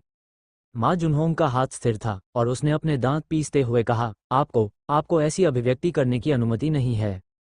कैसी अभिव्यक्ति? क्या ये सच है? वह चंचल, सेक्सी थी, सीधे उसकी ओर देख रही थी, और फटी हुई पोशाक उसे एक आकर्षक स्टनर की तरह दिख रही थी। लेकिन माँ जुनहोंग को ऐसा लग रहा था कि वह कुछ ऐसा देख रहा था जिससे वह बेहद व्यथित था। तुम रुको, रुको, तुम बुरी औरत हो। मैं तुम्हारा गला घोंट दूंगा। मैं तुम्हारा गला घोंटना चाहता हूँ। वह दौड़ा, उसे मजबूती से गले में जकड़ लिया। उसी समय नियंत्रण की भावना ने एक बार फिर उसे एक अजीब आवेग दिया, और वह मदद नहीं कर सका, लेकिन फिर से अपनी पैंट में हाथ डाल दिया। यिन जियाओमी ने घुटन और दर्द से भरी ठंडी निगाहों से उसकी ओर देखा। तुम बुरी लड़की हो। तुम इस दुनिया में जीने के लायक नहीं हो। जाओ, मर जाओ। जाओ, मर जाओ। उसने ऐसा सोचा, और अचानक उसका शरीर झटके खाने लगा। ये बर्फ है। यिन जियाओमी ने अचानक अपना हाथ लहराया और कुंद चाकू उसकी आंखों में भेज दिया। पूरी फैक्ट्री बिल्डिंग में एक फुफकारती हुई चीख गूंज उठी, और माँ जुनहोंग का हाथ उसके सामने रखा गया जैसे कि वह कुछ पकड़ना चाहता हो। मेरी आंखें संकीर्ण हैं, मेरी आंखें संकीर्ण हैं। यिन जियाओमी ने उसे एक मुक्का मारा जबकि वह खुद की परवाह नहीं कर सका। इस मौके के साथ उसने अपने जीवन की सर्वोत्तम शक्ति का प्रयोग किया है। मेरे कमीने, मैं तुम्हें मार डालूंगा। माँ जुनहोंग दर्द से जमीन पर घुटनों के बल बैठ गया और अपने दांतों से कुछ शब्द उगल दिए। माँ जुनहोंग, जब मैं बच्ची थी तब यह मेरा प्रतिद्वंद्वी नहीं था, अब भी नहीं। तुम घिनौने और बेकार बेचारे कीड़े हो। यिन शियाओमी ने डांटा और भाग गई। भाड़ में जाओ। माँ जुनहोंग दर्द से उठ खड़ा हुआ उसके हाथ में एक चमकदार खंजर था। मैं तुम्हारी छोटी बियाओजी को सड़ाना चाहता हूँ। यिन जियाओमी फैक्ट्री के दरवाजे की ओर दौड़ी और उसे खुद ने गले लगा लिया। कैटेनो उपन्यास नेटवर्क www.mtlnovel.com। आह, वह चीखी, हताश होकर संघर्ष करते हुए, मुझे जाने दो, मुझे जाने दो। जियाओमी, जियाओमी, यह मैं हूँ। यिन ज़ेफेई ने अपना चेहरा पकड़ लिया, यह मैं हूँ। भाई, वह दंग रह गई। उसने यिन ज़ेफेई का चेहरा फिर कभी इतना बदसूरत नहीं देखा था। उसके काले बाल मुर्गीघ की तरह अस्त व्यस्त थे, मानो उसे खुद ने ही बुरी तरह मारा हो।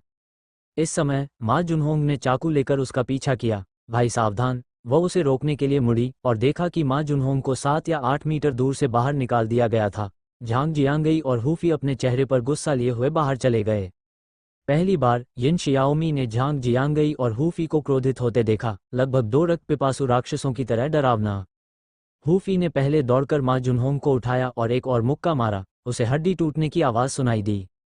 जियाओमी, आपको एक डिश खरीदने में इतना समय लगता है और पार्टी देर से होती है। झांग जियांगई शायद उसके तनाव को कम करने के लिए उसके साथ एक मजाक करना चाहता था, लेकिन वह खुद इतना तनाव में था कि उसकी मांसपेशियां कड़ी हो गई थीं, इसलिए यह मजाक भी वास्तव में मजाकिया नहीं है।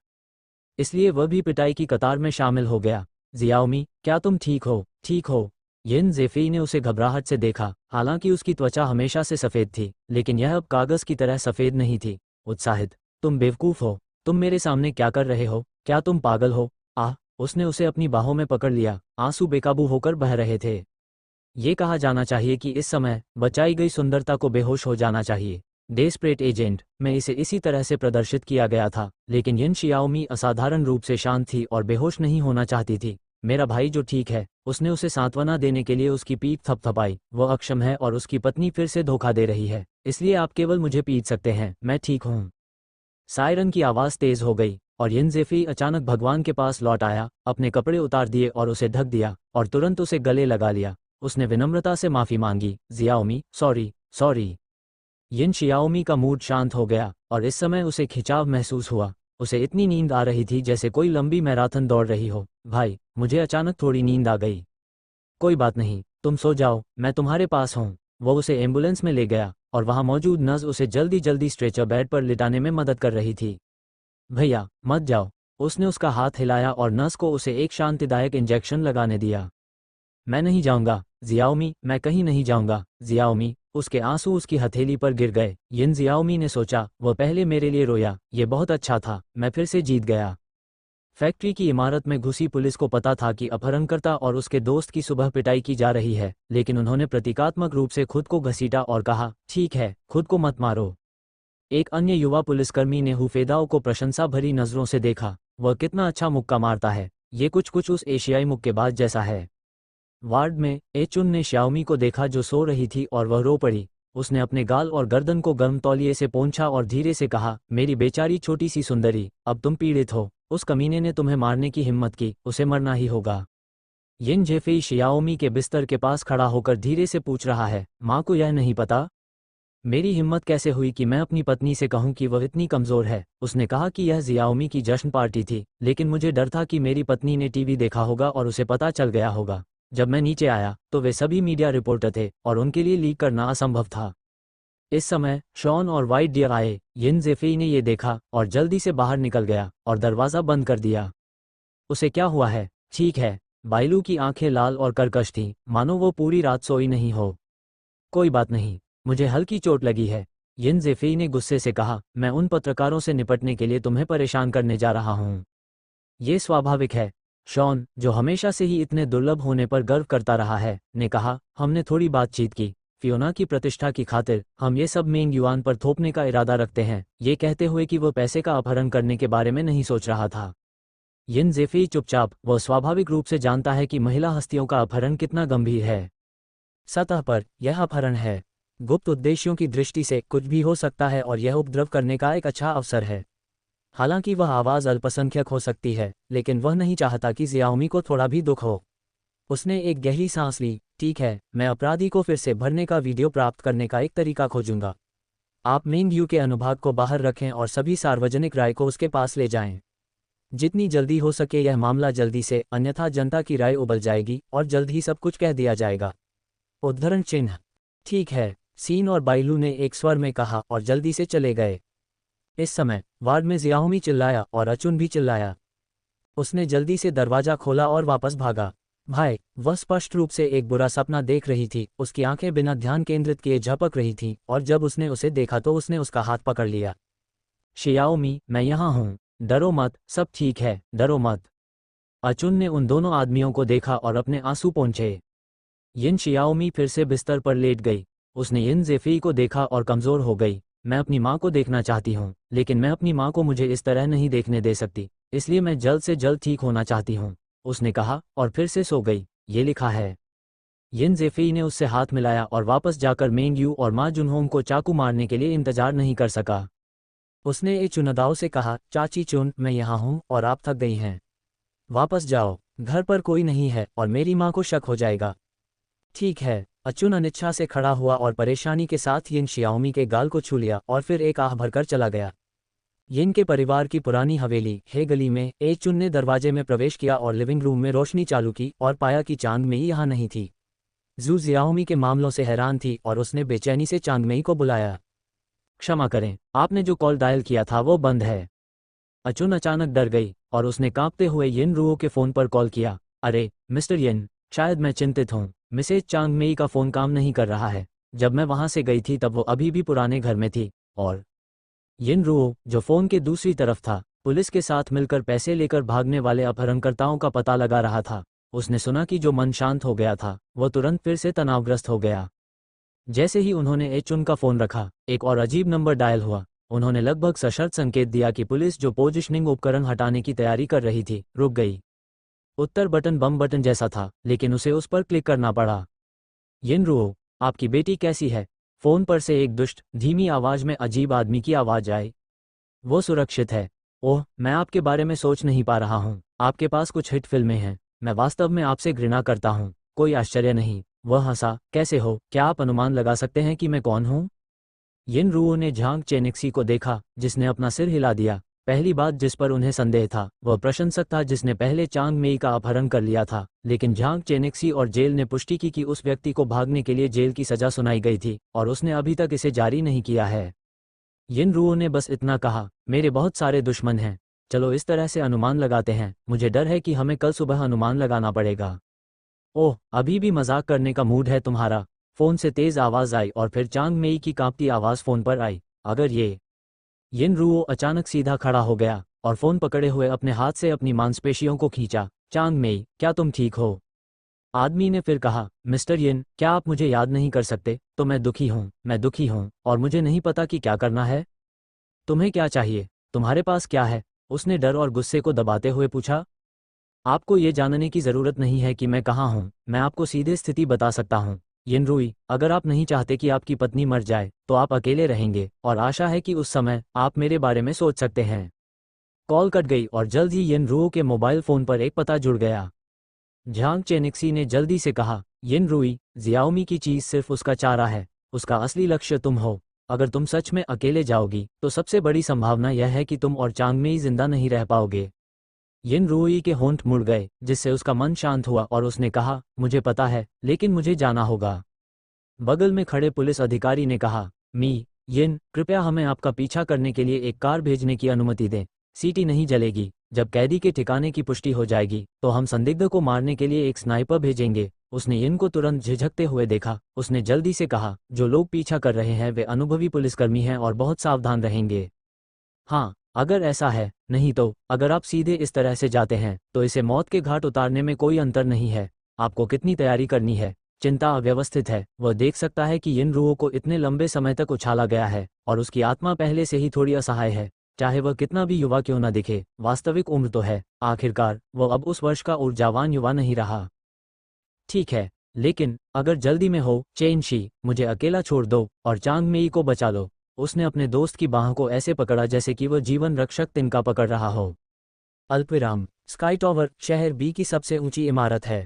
अपने शुरुआती निर्माण के कारण ये विश्व रिकॉर्ड तक भी पहुंच गया है। अब इस इमारत की सबसे ऊपरी मंजिल को न्यूज वीकली ने किराए पर ले लिया है। इस समय चांगमेई ठंडी हवा से लटकी हुई ऊपरी छत पर एक कुंडा कुर्सी से बंधी हुई थी। छत के किनारे पर खतरनाक तरीके से बैठी थी, जैसे कि हवा हिंसक हो। आप उसे कभी भी नीचे गिरा सकते हैं। उसने अपनी मांसपेशियों को इकट्ठा किया और कोई अतिरिक्त हरकत करने की हिम्मत नहीं जुटा पाए। श्रीमती चांगमेई, आप बहुत खूबसूरत हैं।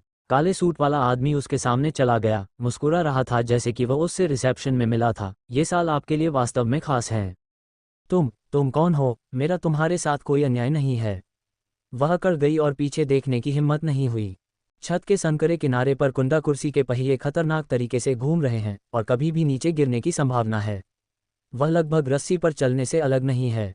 बेशक तुम्हारे और मेरे बीच कोई अन्याय नहीं है और मैं भी तुम्हें बहुत पसंद करता हूँ। वह हंसा। बस इतना है कि मेरे और तुम्हारे पति के बीच हिसाब किताब बहुत ज्यादा है।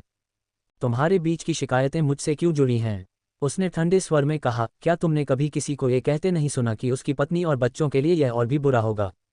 जब तुम उसे पसंद नहीं करती हो तो जाओ और उससे लड़ो और उससे लड़ो। तुम्हारे व्यवहार और कायरता में क्या अंतर है?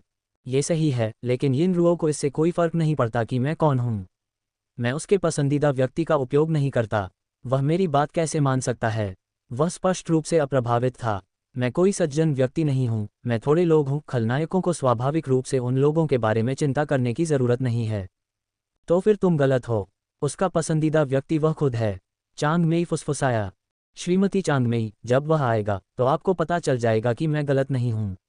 वह उसके बगल में फर्श पर बैठ गया और नीचे देखने लगा।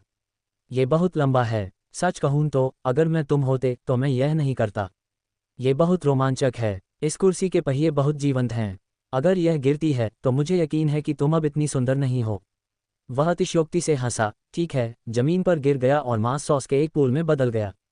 नहीं पता है कि यिनरुओ उस समय भी तुमसे प्यार करेगी या नहीं। चांगमेई का चेहरा डरा हुआ था और वह आगे बढ़ने की हिम्मत नहीं कर सकी, बल्कि उससे कहा, उसे नहीं पता कि वह कब वापस आएगा। तुम मुझसे बात कर सकते हो, उसके खिलाफ तुम्हारी नाराजगी क्या है? अच्छा, क्या तुम्हें इसमें दिलचस्पी है? उसने धीरे से अंधेरी रात के आसमान की ओर देखा और फिर बोला, उसने मेरी पसंदीदा महिला को मार डाला। जो क्यूई हमेशा से जानती थी कि वेनजुवान एक बहुत ही महत्वाकांक्षी महिला थी, अन्यथा जब वह स्कूल में थी तो वह उसके सादे रूप को नहीं देखती। संयुक्त राज्य अमेरिका, हांगकांग और ताइवान रोमांस का अंत www.hjw.tw। उस समय वेनजुवान एक स्कूल फूल था और जो क्यूई छात्र संघ के अध्यक्ष थे। दोनों का संयोजन एक पुरुष और महिला उपस्थिति था, लेकिन केवल जो क्यूई जानता था कि वेनजुवान स्कूल की सुविधा के लिए खुद के साथ था। वह सुंदर और जानबूझकर है, लेकिन लोग सुंदर महिलाओं को बेवकूफ़ बनाते हैं। जो क्यू ने न केवल उसकी महत्वाकांक्षा को देखा, बल्कि एक वफादार आस्तिक की तरह बिना शर्त उसका समर्थन भी किया, जब तक कि एक कार दुर्घटना में उसकी मृत्यु नहीं हो गई। इस बिंदु पर यिनरुओई ने छत का दरवाजा खोला और अंदर चला गया। चांगमेई को छत के किनारे पर बैठे देखकर डर के कारण उसका खून लगभग जम गया था। चांगमीमी ने आंसू भरी आंखों से उसे देखा, लेकिन बोलने की हिम्मत नहीं हुई।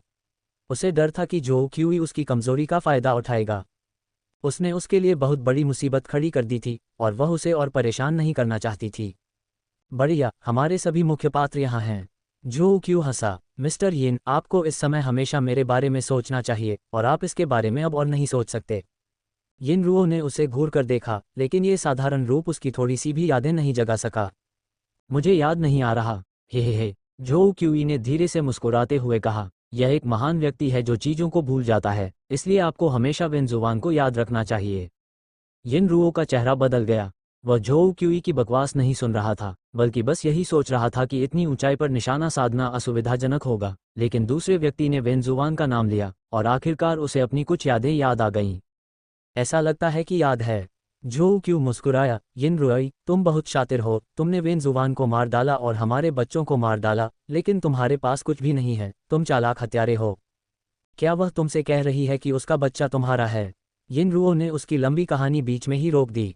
आपका क्या मतलब है? उत्साहित मत हो। यिनरुओ ने उसे शांत करने के लिए अपना हाथ उठाया। मेरा मतलब है, ये बहुत दिलचस्प है, क्योंकि वेनजुवान का बच्चा मेरा है। तुमने क्या कहा? जो किनू ने कहा। तुमने फिर से कहा। चांगमेई की अभिव्यक्ति विशेष रूप से दुखी हो गई। वह सही था। जब वेनजुवान ने बच्चे का इस्तेमाल करके मुझे तलाक देने के लिए मजबूर किया तो मैंने पितृत्व परीक्षण पढ़ा। वह उसका बच्चा था। अन्यथा आपको क्या लगता है कि वेनजुवान ने उसे ब्लैकमेल क्यों किया? लाखों। असंभव, यह असंभव है। तुमने मुझसे झूठ बोला। तुमने मुझसे झूठ बोला। जो क्यूई नियंत्रण खोकर चिल्लाया, उसने ये सब तुम्हारे पैसों की खातिर बनाया है। जो क्यू, ये कहना बेहतर होगा कि आपको वेनजुवान ने धोखा दिया है। यिनरुओई के चेहरे पर व्यंग्यात्मक भाव दिखाई दिए। अब आप न्यूज़ वन वीकली के डिप्टी एडिटर हैं। इस पद पर चढ़ना आसान नहीं है। क्या आप वाकई एक ऐसी महिला के लिए यह अवैध काम करना चाहते हैं जो आपसे प्यार नहीं करती, आपके अलावा किसी और बच्चे के लिए? यिनरुओ, तुम बकवास मत करो। ऐसा मत सोचो कि मैं नहीं जानता तुम क्या सोच रही हो। मानो या न मानो, मैं उसे अभी नीचे धकेल दूंगा। जो क्यूई गुस्से से चिल्लाया।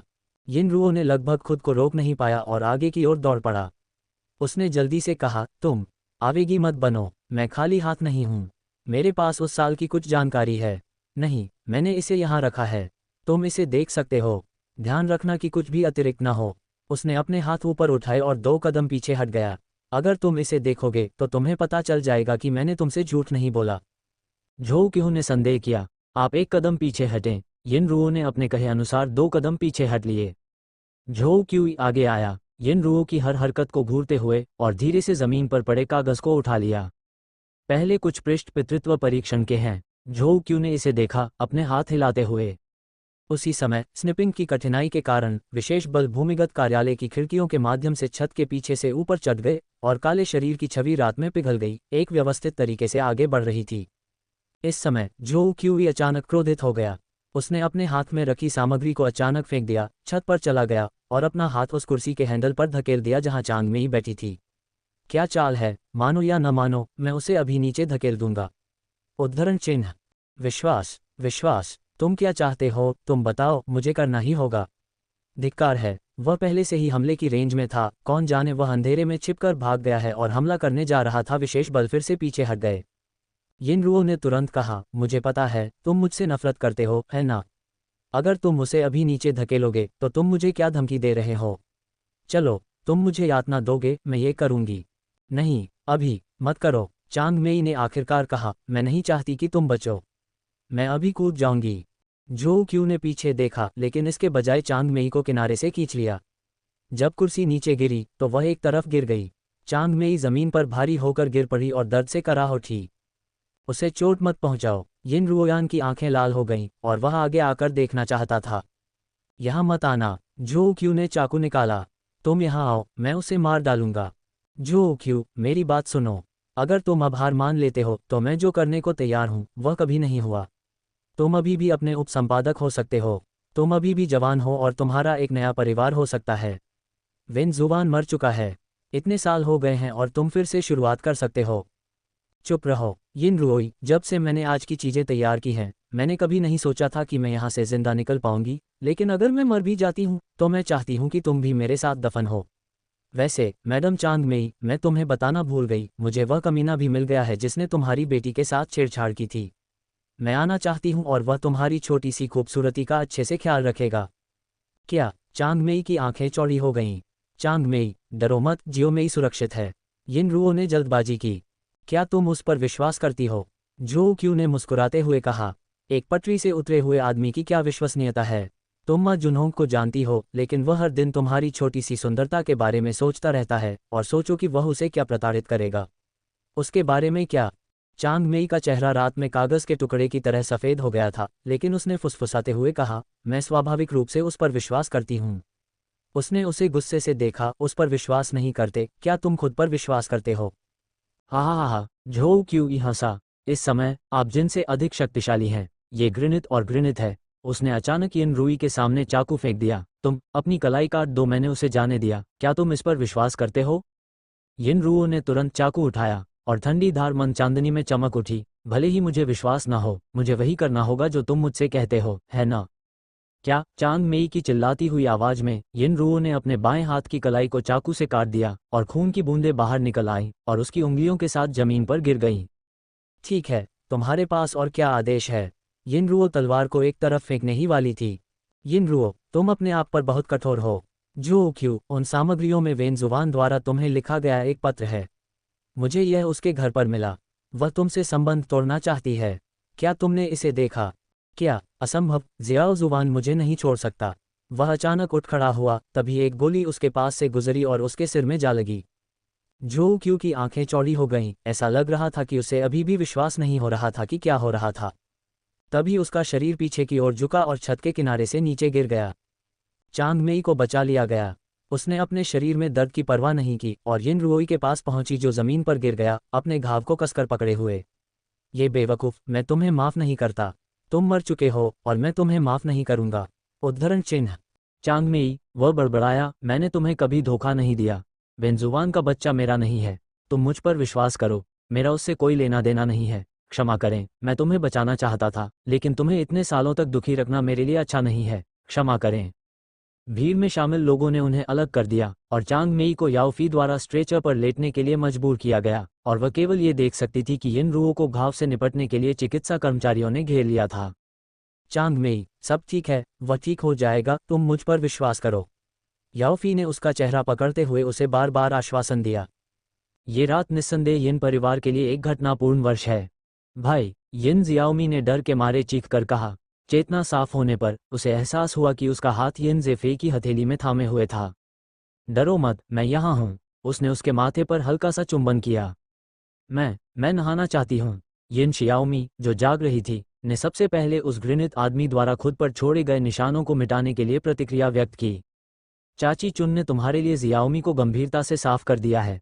उसने उसे गले लगाया। सब ठीक है, तुम ठीक हो। उसने अपने होंठ कसकर काटे और उसकी बाहों के चारों ओर के नाखून लगभग उसके मांस में धंस गए। वह रोना बंद करना चाहती थी, लेकिन किसी तरह वह दुष्ट अपहरणकर्ताओं के सामने निडर थी, लेकिन इस समय वह दुखी थी और उसके आंसू निर्विवाद रूप से बह निकले।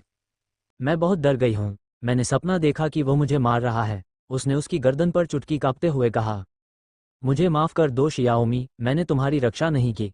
उसने उसके छोटे शरीर को पकड़ते हुए जोर से आह भरी। उसके दिल का डर अभी भी कम नहीं हुआ है। नहीं, खुद को दोष मत दो। बात यह है कि वह बीमार है, वह पागल है। उसकी बाहों में उसका डर चमत्कारिक रूप से धीरे धीरे गायब हो गया। उसने उसकी ओर देखा। तुमने मुझे कैसे ढूंढ लिया? तुम्हारे फोन पर छोड़े गए सुराग बहुत स्पष्ट हैं, मैं मूर्ख नहीं हूं।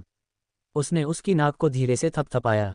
सुओरान ने हल्के से कहा, लेकिन वह गाड़ी चलाते समय मर चुका था और यह कार दुर्घटना के बिना एक चमत्कार था। और वह कल्पना भी नहीं कर सकता था, अगर वह समय पर नहीं पहुंच पाया, शियाओमी घायल हो गई या उससे भी बदतर चीज़ों का अनुभव किया, तो उसे क्या करना चाहिए? वह सीधे मेंगयू और मा जुनहोन को मार देगा। उसने ये कल्पना करने की भी हिम्मत नहीं की कि वह उसके बिना कैसे बिताएगी। माँ का क्या हुआ? वो मुझसे मिलने क्यों नहीं आई? उसने फुसफुसाते हुए पूछा। उसने तुम्हें देखा है, तुम सो रहे थे। उसने तुम्हें कुछ देर तक रखा और पहले आराम करने चली गई। यिन ज़ेफेई यह नहीं बता सकती थी कि अब जियाओमी के साथ क्या हुआ, इसलिए उसे एक दयालु झूठ बोलना पड़ा। वास्तव में चांग मेई ने उसे कुछ समय के लिए देखा था, लेकिन जब वह रोई तो वह लगभग बेहोश हो गई। यिन रुओ के घायल होने की उत्तेजना के अलावा यिन ज़ेफेई ने ज़बरदस्ती झांग शू को उसके पिता के साथ एक कमरे की व्यवस्था करने के लिए मजबूर किया, जो दोनों उसकी चोटों के लिए अच्छे थे। और याओ फेई और एचुन उनकी देखभाल करने के लिए वहां थे और आने के लिए बहुत उबाऊ नहीं होगा। क्या तुम्हें भूख लगी है जियाओमी? क्या तुम कुछ खाना चाहोगी? उसने धीरे से कहा। मैंने तुम्हारे लिए दलिया पकाया है और तुम मेरा इंतजार करो कि मैं इसे तुम्हारे लिए लाऊं। मत जाओ। उसने उसका हाथ कसकर पकड़ लिया। आंसू फिर से गिरने वाले हैं। वो फिर से बिस्तर के किनारे पर बैठ गया। ठीक है, मैं नहीं जाऊंगा। तो क्या तुम अब भी सोना चाहते हो? मैं यहाँ तुम्हारी रखवाली करने आया हूँ। वह मेरा इलाज करना चाहता था। उसने आंसू बहाए, लेकिन वह ऐसा नहीं कर सका, इसलिए वह मेरा गला घोंटना चाहता था।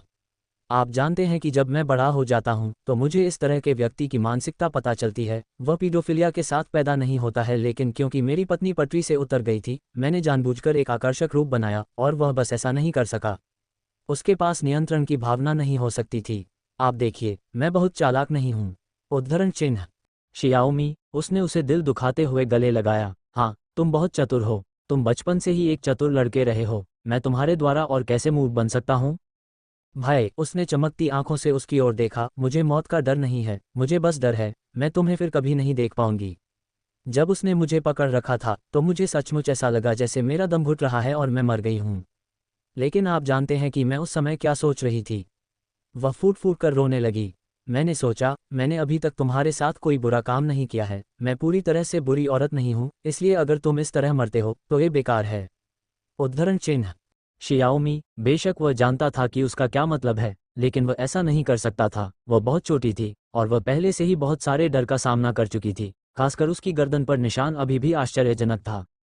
यिन शियाओमी स्वाभाविक रूप से उसकी चिंताओं को जानती थी, लेकिन वह चाहती थी कि उसके गले लगना और चूमना उसके कष्टप्रद स्पर्शों को दूर कर दे। उसने उसे अपने सामने खींचा और धीरे से अपना पजामा उतार दिया। भैया, मेरी मदद करो। वह पहले कभी इतनी कोमल और शर्मीली नहीं थी, और यहाँ तक कि चुंबन भी पहले से अलग था, प्यार और कोमलता से भरा हुआ। ज़ियाओमी, आप उत्तेजित हैं, इसलिए आप बहुत आवेगी होंगे। जब आप जागेंगे तो आपको इसका पछतावा होगा। उसने उसके चुंबन से परहेज किया, ये जानते हुए कि एक बार उसने स्वीकार कर लिया, इस बार उसका आत्मनियंत्रण पूरी तरह से त्याग दिया जाएगा।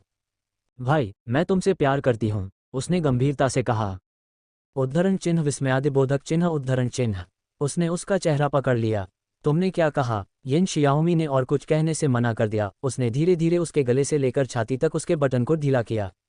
अच्छा, वह ये बहुत पहले से करना चाहती थी। वह उससे प्यार करती है और उसके शरीर से ज्यादा प्यार करती है। उसने उसे नीचे खींच लिया और दोनों नर्म बिस्तर पर गिर पड़े, मानो आकाश और पृथ्वी के बीच की हर चीज एक दूसरे के कानों में पड़ गई हो, उन्हें छोड़कर।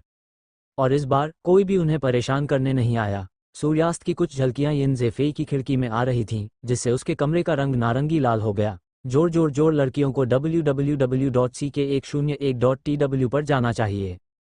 यिन ज़ियाओमी आलस से उसकी बाहों में टहल रही थी, अनजाने में उसके शरीर को सहला रही थी। बताओ, मुझे मेरी आत्मा पसंद है या मेरा रॉ शरीर? यिन ज़ेफेई ने मजाक में अपना छोटा सा चेहरा पकड़ा। तुम क्या कहते हो? तुम्हारे पास अभी भी एक आत्मा है, मुझे क्यों नहीं पता? यिन ज़ियाओमी ने पूरी तरह से अपनी जीवन शक्ति वापस पा ली, उसके शरीर पर चढ़ गई और उसे 100 बार चूमने से नफरत करने लगी। बस इसी बार था, माँ, ऐसा लग रहा था जैसे उसके पेट में एक विशालकाय राक्षस छिपा हुआ है और वह भूखी थी। यिन ज़ेफेई ने धीरे से हंसते हुए कहा, तुम मेरा इंतजार करो, मैं तुम्हारे लिए कुछ खाना लेकर आता हूँ। जल्दी करो और वापस आओ। यिन शियाओमी ने बेचैनी से कहा, क्या लोग अक्सर नहीं कहते कि बांस के घोड़े कुत्ते होते हैं और खाने के बाद चले जाते हैं? ठीक है, मैं वादा करता हूं कि खाने के पीछे नहीं भागूंगा। उसने उसकी छोटी सी नाक के बाल काट दिए। थोड़ी देर बाद वह भोजन की एक बड़ी ट्रे लेकर वापस चला गया। ग्रीक मूर्ति की तरह उसका लंबा शरीर, उसके हाथ में भोजन के साथ। यिन शियाओमी को पहली बार यह अनुभव हुआ कि एक सुंदर भोजन क्या होता है। मिस, कृपया, उसने चाकू और कांटा सम्मानपूर्वक उसे सौंप दिया। ओहो हो! यिन शियाओमी इतनी उत्साहित थी कि वह चीखना चाहती थी। कोई आश्चर्य नहीं कि पूर्व महिला अधिकारी एक सुंदर लड़के को पालने के लिए तैयार थी। ये तस्वीर वाकई मोहक है। बहुत खुश। यिन रुओ ने तुरंत उसकी खुशी देखी और अधिक सोच विचार कर सोचा, उसे संरक्षण मत दो और थोड़ा दलिया खाओ। फिर उसने चम्मच से दलिया उसके मुंह में डाला। अब जाकर उसे यिन ज़ेफेई की खूबसूरती का एहसास और भी साफ हुआ, खासकर जब वो मुस्कुरा कर देखता था। उसकी काली आंखों में मानो कोई जादू हो, और उसके काले बाल। वो खुद को रोक नहीं पाई और उसके बालों को कल करने लगी। जब हमारा पेट भर जाए तो हम नहा सकते हैं, उसने उसके कान में धीरे से कहा। तुम मुझे 360 डिग्री से देख सकती हो। अरे, तुम्हें कौन देखना चाहता है? उसने अपना हाथ पीछे खींच लिया। मैं खुद को काफ़ी देख लेती हूँ। ठीक है, तो मुझे तुम्हें देखने का मौका दो। उसने उसके कान को चूमा और खुद को और रोक नहीं सका। एक निजी स्थान पाना आसान है और वह निश्चित रूप से इसका अच्छा उपयोग करेगा। जब लिन येई को सगाई भोज के लिए यिन शियाओमी का निमंत्रण मिला, उसी समय अर्थ इन लव का अंतिम अंक भी प्रसारित हुआ था। अंततः उसने वो स्वीकारोक्ति सुनी जिसका उसने सपना देखा था। तभी गाओ यू के कमरे का दरवाजा खुला और वह रोशनी में अंदर आया। गाओ यू, तुम जाग गए हो। माफ करना, क्या मैंने तुम्हें शोर मचा दिया? उसने जल्दी से टीवी की आवाज़ बंद कर दी, लेकिन उसका चेहरा पहले से ही निराशा से लाल हो चुका था। माफ करना, कन्विट, वो फुसफुसाया। अच्छा, माफ़ी क्यों मांगनी है? वह हैरान थी। मेरा कबूलनामा वैसा नहीं है जैसा ज़ियाओमी ने अनुमान लगाया था। जैसे कि कुछ ढह गया हो। लिन यी ने उसकी आवाज़ खाली और कमज़ोर सुनी। फिर, आप? मुझे हमेशा से ज़ियाओमी पसंद रही है। गाओ यू ने उसकी ओर देखे बिना अपनी आंखें नीची कर लीं। वास्तव में लिन येई उसके ऐसा करने के लिए आभारी थी, क्योंकि उसके चेहरे पर गर्म आंसू छलक आए थे और वह जानती थी कि जब वह रोती थी तो हमेशा बुरी दिखती थी। लेकिन ज़ियाओमी पहले से ही सगाई कर चुकी है और यिन ज़ेफेई भी सगाई कर चुकी है। वह जिस व्यक्ति को पसंद करती है वह है। मुझे पता है, मुझे भी निमंत्रण पत्र मिला है। मुझे पता है कि मैं उसके साथ किसी भी तरह नहीं रह सकता और मुझे कोई भ्रम नहीं है। क्यों?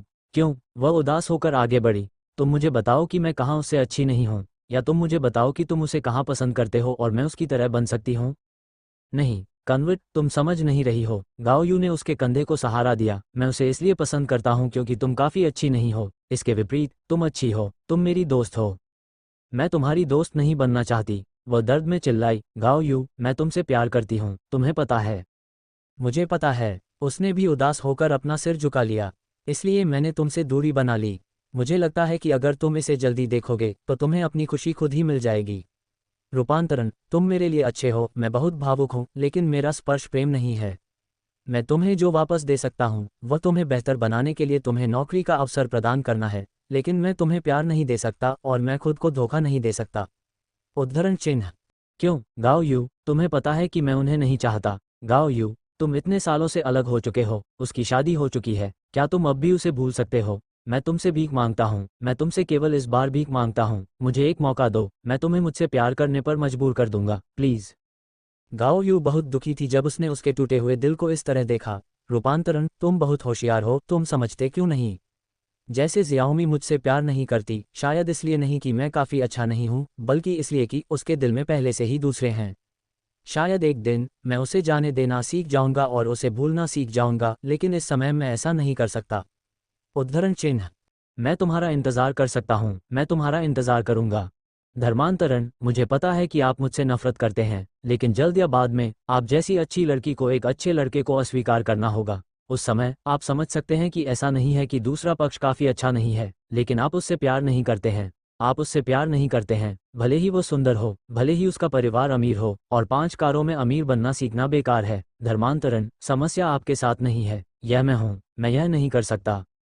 लिन येई की अभिव्यक्ति आतिशबाजी के बाद राख की तरह उदास थी। क्यों, वह गाओ यू के हर वाक्य को समझती थी, लेकिन उसका दिल अभी भी बहुत दुखी था। लेकिन वह जानती थी कि उसके पास गाओ यू को दोष देने का कोई अधिकार नहीं है। हाँ, उसने पैसे चुकाए, लेकिन गाओ यू ने उसे दूसरे तरीके से भी लौटाया। एक अच्छा वेतन, एक गैलरी में अंशकालिक नौकरी, उसे विभिन्न कलाकारों से मिलने का मौका मिला, और उसके रिज्यूमे को और भी आकर्षक बना दिया। वो कभी भी उस पर कोई कर्ज नहीं लेना चाहता था। उसने कभी भी अपने आप से प्रेम नहीं किया। लिन यी ने दरवाज़ा जीतने के लिए उड़ान भरी। यिन परिवार के पुराने घर में विलंबित बैठक अंततः शुरू हुई। यिन शियाओमी ने असहजता से यिन जे से कहा, प्रत्येक पार्टी में पतंगों की स्थिति के अनुसार मुझे उत्सुकता है कि इस बार क्या होगा।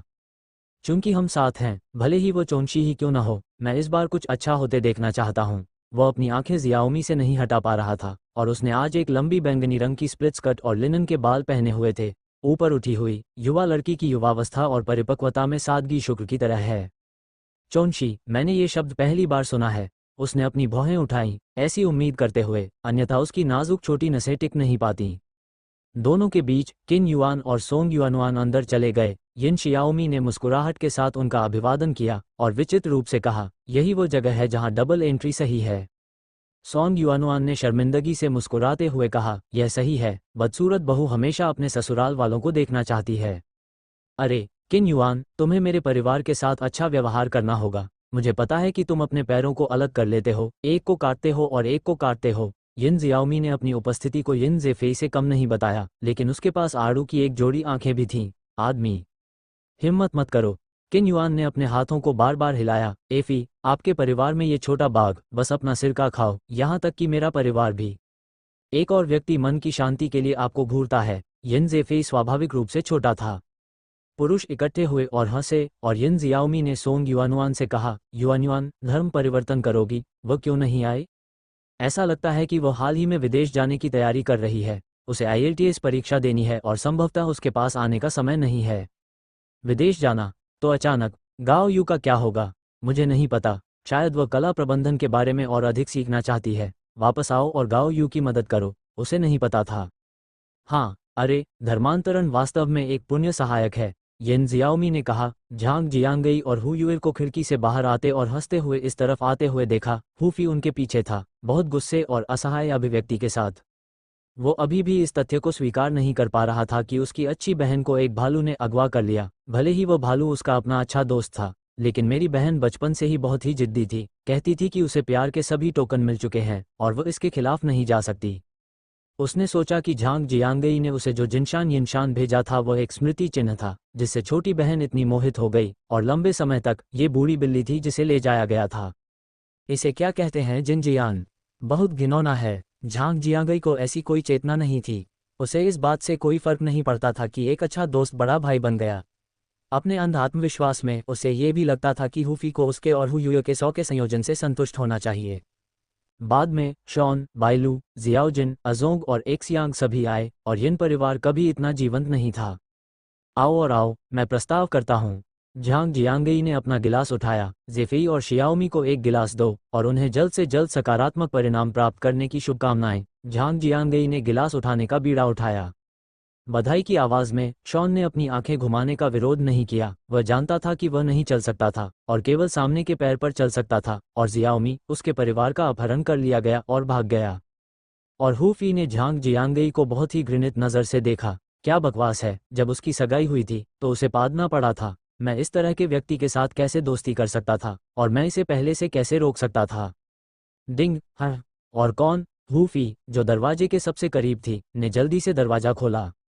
दरवाजे के बाहर खड़ी महिला लंबी और आकर्षक थी, लेकिन उसका हमेशा का उदासीन चेहरा अब थोड़ा असहज था। यिन ज़ेफेई, क्या पार्टी मेरा इंतजार किए बिना शुरू हो जाएगी? जियान शियान, वह सपना नहीं देख रहा था। दाढ़ी, कौन? झांग जियांगई जोर से चिल्लाया। लू जियांगशियन अकेले ही दुखी होकर अंदर आया। तुम्हारी बड़ी बहन ने मुझे पकड़ लिया। हु यूई को यह देखकर आश्चर्य हुआ कि झांग जियांग बिल्ली को देखकर चूहे की तरह आज्ञाकारी था। ज़ियान, बहन। यिन जियाओमी ने लगभग फिर से जुजी कहा। जियाओमी को बधाई, लेकिन लू जियांगशियन ने उदारता से आगे बढ़कर कहा, अगर तुम नहीं मरोगी तो आशीर्वाद मिलेगा। तुम्हारा चुनाव गलत नहीं है। यिन शियाओमी शर्मा गई और यिन ज़ेफेई की ओर देखने से खुद को रोक न सकी और मुस्कुराई। आपके आशीर्वाद के लिए धन्यवाद, यह मेरे लिए बहुत महत्व रखता है। यिन ज़ेफेई ने भी मुस्कुराते हुए कहा, धन्यवाद स्लिम, उसके लिए अच्छा है। लू जियांगशियन ने झांग जियांगई की ओर देखा, जो एक बहू की तरह सिकुड़ रही थी। और तुम, झांग जियांगई, हु यूए को धमकाने की हिम्मत करती हो, और मैं तुम्हें इसका पछतावा कराता हूँ। ये सब उसने मुझे तंग किया है, झांग जियांगई ने परामर्श देते हुए खंडन किया। सभी लोग हंसने लगे और माहौल जल्द ही फिर से जीवंत और सहज हो गया। हाँ, मैं तो मौत से डर गया हूँ, जबकि हर कोई फिर से जीवंत बात कर रहा था। झांग जियांग यिन ज़ेफेई के बगल में आया। मुझे लगा कि वह आकर शादी हड़पने वाली है। ईमानदारी से, मैंने उसकी सहायता करने की योजना बनाई थी। उद्धरण चिन्ह। झांग जियांगी, तुम बहुत यीकी हो। यिन ज़ेफेई ने उसे व्यंग्यपूर्वक देखा। झांग जियांगई ने देखा कि हूफी लू जियानिक्सियन के बगल में थी और उससे बात कर रही थी, और उसने अपना सिर हिलाया। दाढ़ी का स्वाद बहुत भारी है, मैं वास्तव में उसे समझ नहीं सकता। चलो, तुम्हें डर है कि उसने वास्तव में लू जियानिक्सियन से घर में शादी कर ली है। तुम हमेशा के लिए कभी नहीं बदलोगे। यिन ज़ेफेई हंसा। मैं उससे डरता हूँ, मजाक कर रहा हूँ। मैं बस यही चाहता हूँ, उसका सामना करो। मजबूत, भालू जैसा आदमी गुस्से से चिल्लाया। घर बहुत जीवंत था, लेकिन यिन जियाओमी अकेले बालकनी में चली गई। घास, लकड़ी, ईंट और टाइल को देख रही थी, जिनसे वो परिचित थी। उसे अभी भी याद है कि उसे पहले यिन के परिवार में वापस लाया गया था, और उसने सोचा कि वह स्वर्ग में पहुंच गई है, और सोचा कि यह उसका अपना एक सपना था। ये सिर्फ एक सपने की तरह था। वह बड़ी हुई और दुनिया के सबसे अच्छे आदमी यिन ज़ेफेई से शादी कर ली। एक गर्मजोशी भरे आलिंगन ने उसे घेर लिया और यिन ज़ेफेई ने उसके कान में फुसफुसाया, तुम क्या सोच रही हो? खैर, मैं सोच रही हूँ कि मेरे माता पिता आखिरकार सुलह कर चुके हैं और मैं बहुत खुश हूँ। वह उसके कंधे पर झुक गई। मैं उस दिन अपने पिता से मिलने गई थी। वह पहले कभी इतना खुश नहीं हुआ था, क्योंकि मेरी माँ ने आखिरकार रहने का फैसला किया और मुझसे पूछा। उन्होंने कहा कि भले ही पिताजी ने एक कड़वी योजना बनाई हो, लेकिन यह इसके लायक था। शियाओमी, अब तुम्हें अपनी माँ के तुम्हें छोड़कर जाने की चिंता करने की ज़रूरत नहीं है। वह हमेशा तुम्हारी माँ ही रहेंगी। उसने उसके होठों पर एक कोमल चुंबन छोड़ा और उसकी आंखों में एक खुशी की रोशनी चमक उठी। आखिरकार अब मुझे डर नहीं लगता। तुम्हें मुझे जिंदगी भर के लिए भी नहीं छोड़ना चाहिए, भाई। अल्पविराम। यिन शियाओमी के हाल के अच्छे काम एक के बाद एक आए। उन्होंने फ्लाइंग विजन अवार्ड में सर्वश्रेष्ठ अभिनेत्री का पुरस्कार जीता, जीवन में पहली नज़र के बाद ट्रॉफी प्राप्त की, और फिर वाइट डियर बहुत शक्तिशाली थी और लाल और बैंगनी बालों वाली लाइव आंगमिंग पर हस्ताक्षर किए। उनका अपना ब्यूटी स्टूडियो धीरे धीरे पटरी पर आ गया है और अधिक उच्च गुणवत्ता वाले अभिनेताओं का उत्पादन शुरू कर दिया है। इस खुशी में ही उसे अपनी सहेलियों से बिछड़ने का सामना करना पड़ा। लिन यी विदेश जा रही है। वो और सोंग युआन्युआन उसे छोड़ने के लिए हवाई अड्डे पर पहुंचे। जब वे अलग हुए तो तीनों की आंखें लाल थीं। रूपांतरण, तुम्हें अपना ख्याल रखना चाहिए, अपने साथ अन्याय महसूस मत करो। यिन शियाओमी ने उसे गले लगाया। यी ने अनिच्छा से कहा, मुझे तुम्हारी याद आएगी। अगर मुझे मौका मिला तो मैं तुमसे मिलने आऊंगी। रूपांतरण, जब तुम स्कूल वापस लौटोगी तो मुझे तुम्हें एक सलाहकार के रूप में नियुक्त करना होगा। सोंग युआन्युआन ने उसके आंसू महसूस किए और उसका हाथ कसकर पकड़ लिया। ठीक है, तुम दोनों, मुझे मत रुलाओ, मेरे माता पिता के सामने रुलाओ, उसने मुस्कराते हुए मजाक किया। मदर लिन ने जल्दी से अपना हाथ हिलाया। आपके बच्चों में गहरी भावनाएं हैं और हम उन्हें देखकर भावुक हो गए हैं। लिन येई ने यिन शियाओमी और सोंग युआनुआन का हाथ पकड़ लिया और फुसफुसाया, मुझे सचमुच जाना चाहिए। चलो, धर्म परिवर्तन करो, मुझे किसी भी समय फ़ोन करें। वह अनिच्छा से एक एक कदम पीछे हटी। इस समय उसने एक लंबा पतला व्यक्ति देखा जो ग्रे शर्ट पहने हुए था, दूरी पर भीड़ के बीच में खड़ा था और उसे धीरे से हाथ हिलाया। उसकी आंखों से आंसू बहने लगे, लेकिन वह बिना कुछ सोचे समझे नॉक की ओर चल दी। गाओ यू, मैं तुमसे सचमुच प्यार करता हूँ, शायद केवल समय ही मुझे तुम्हें भूलने में मदद कर सकता है। खैर, मैं वैसा ही होऊंगा जैसा आपने उम्मीद की थी, और जब मैं भविष्य में आपके पास लौटूंगा तो मैं और भी बेहतर बन जाऊंगा।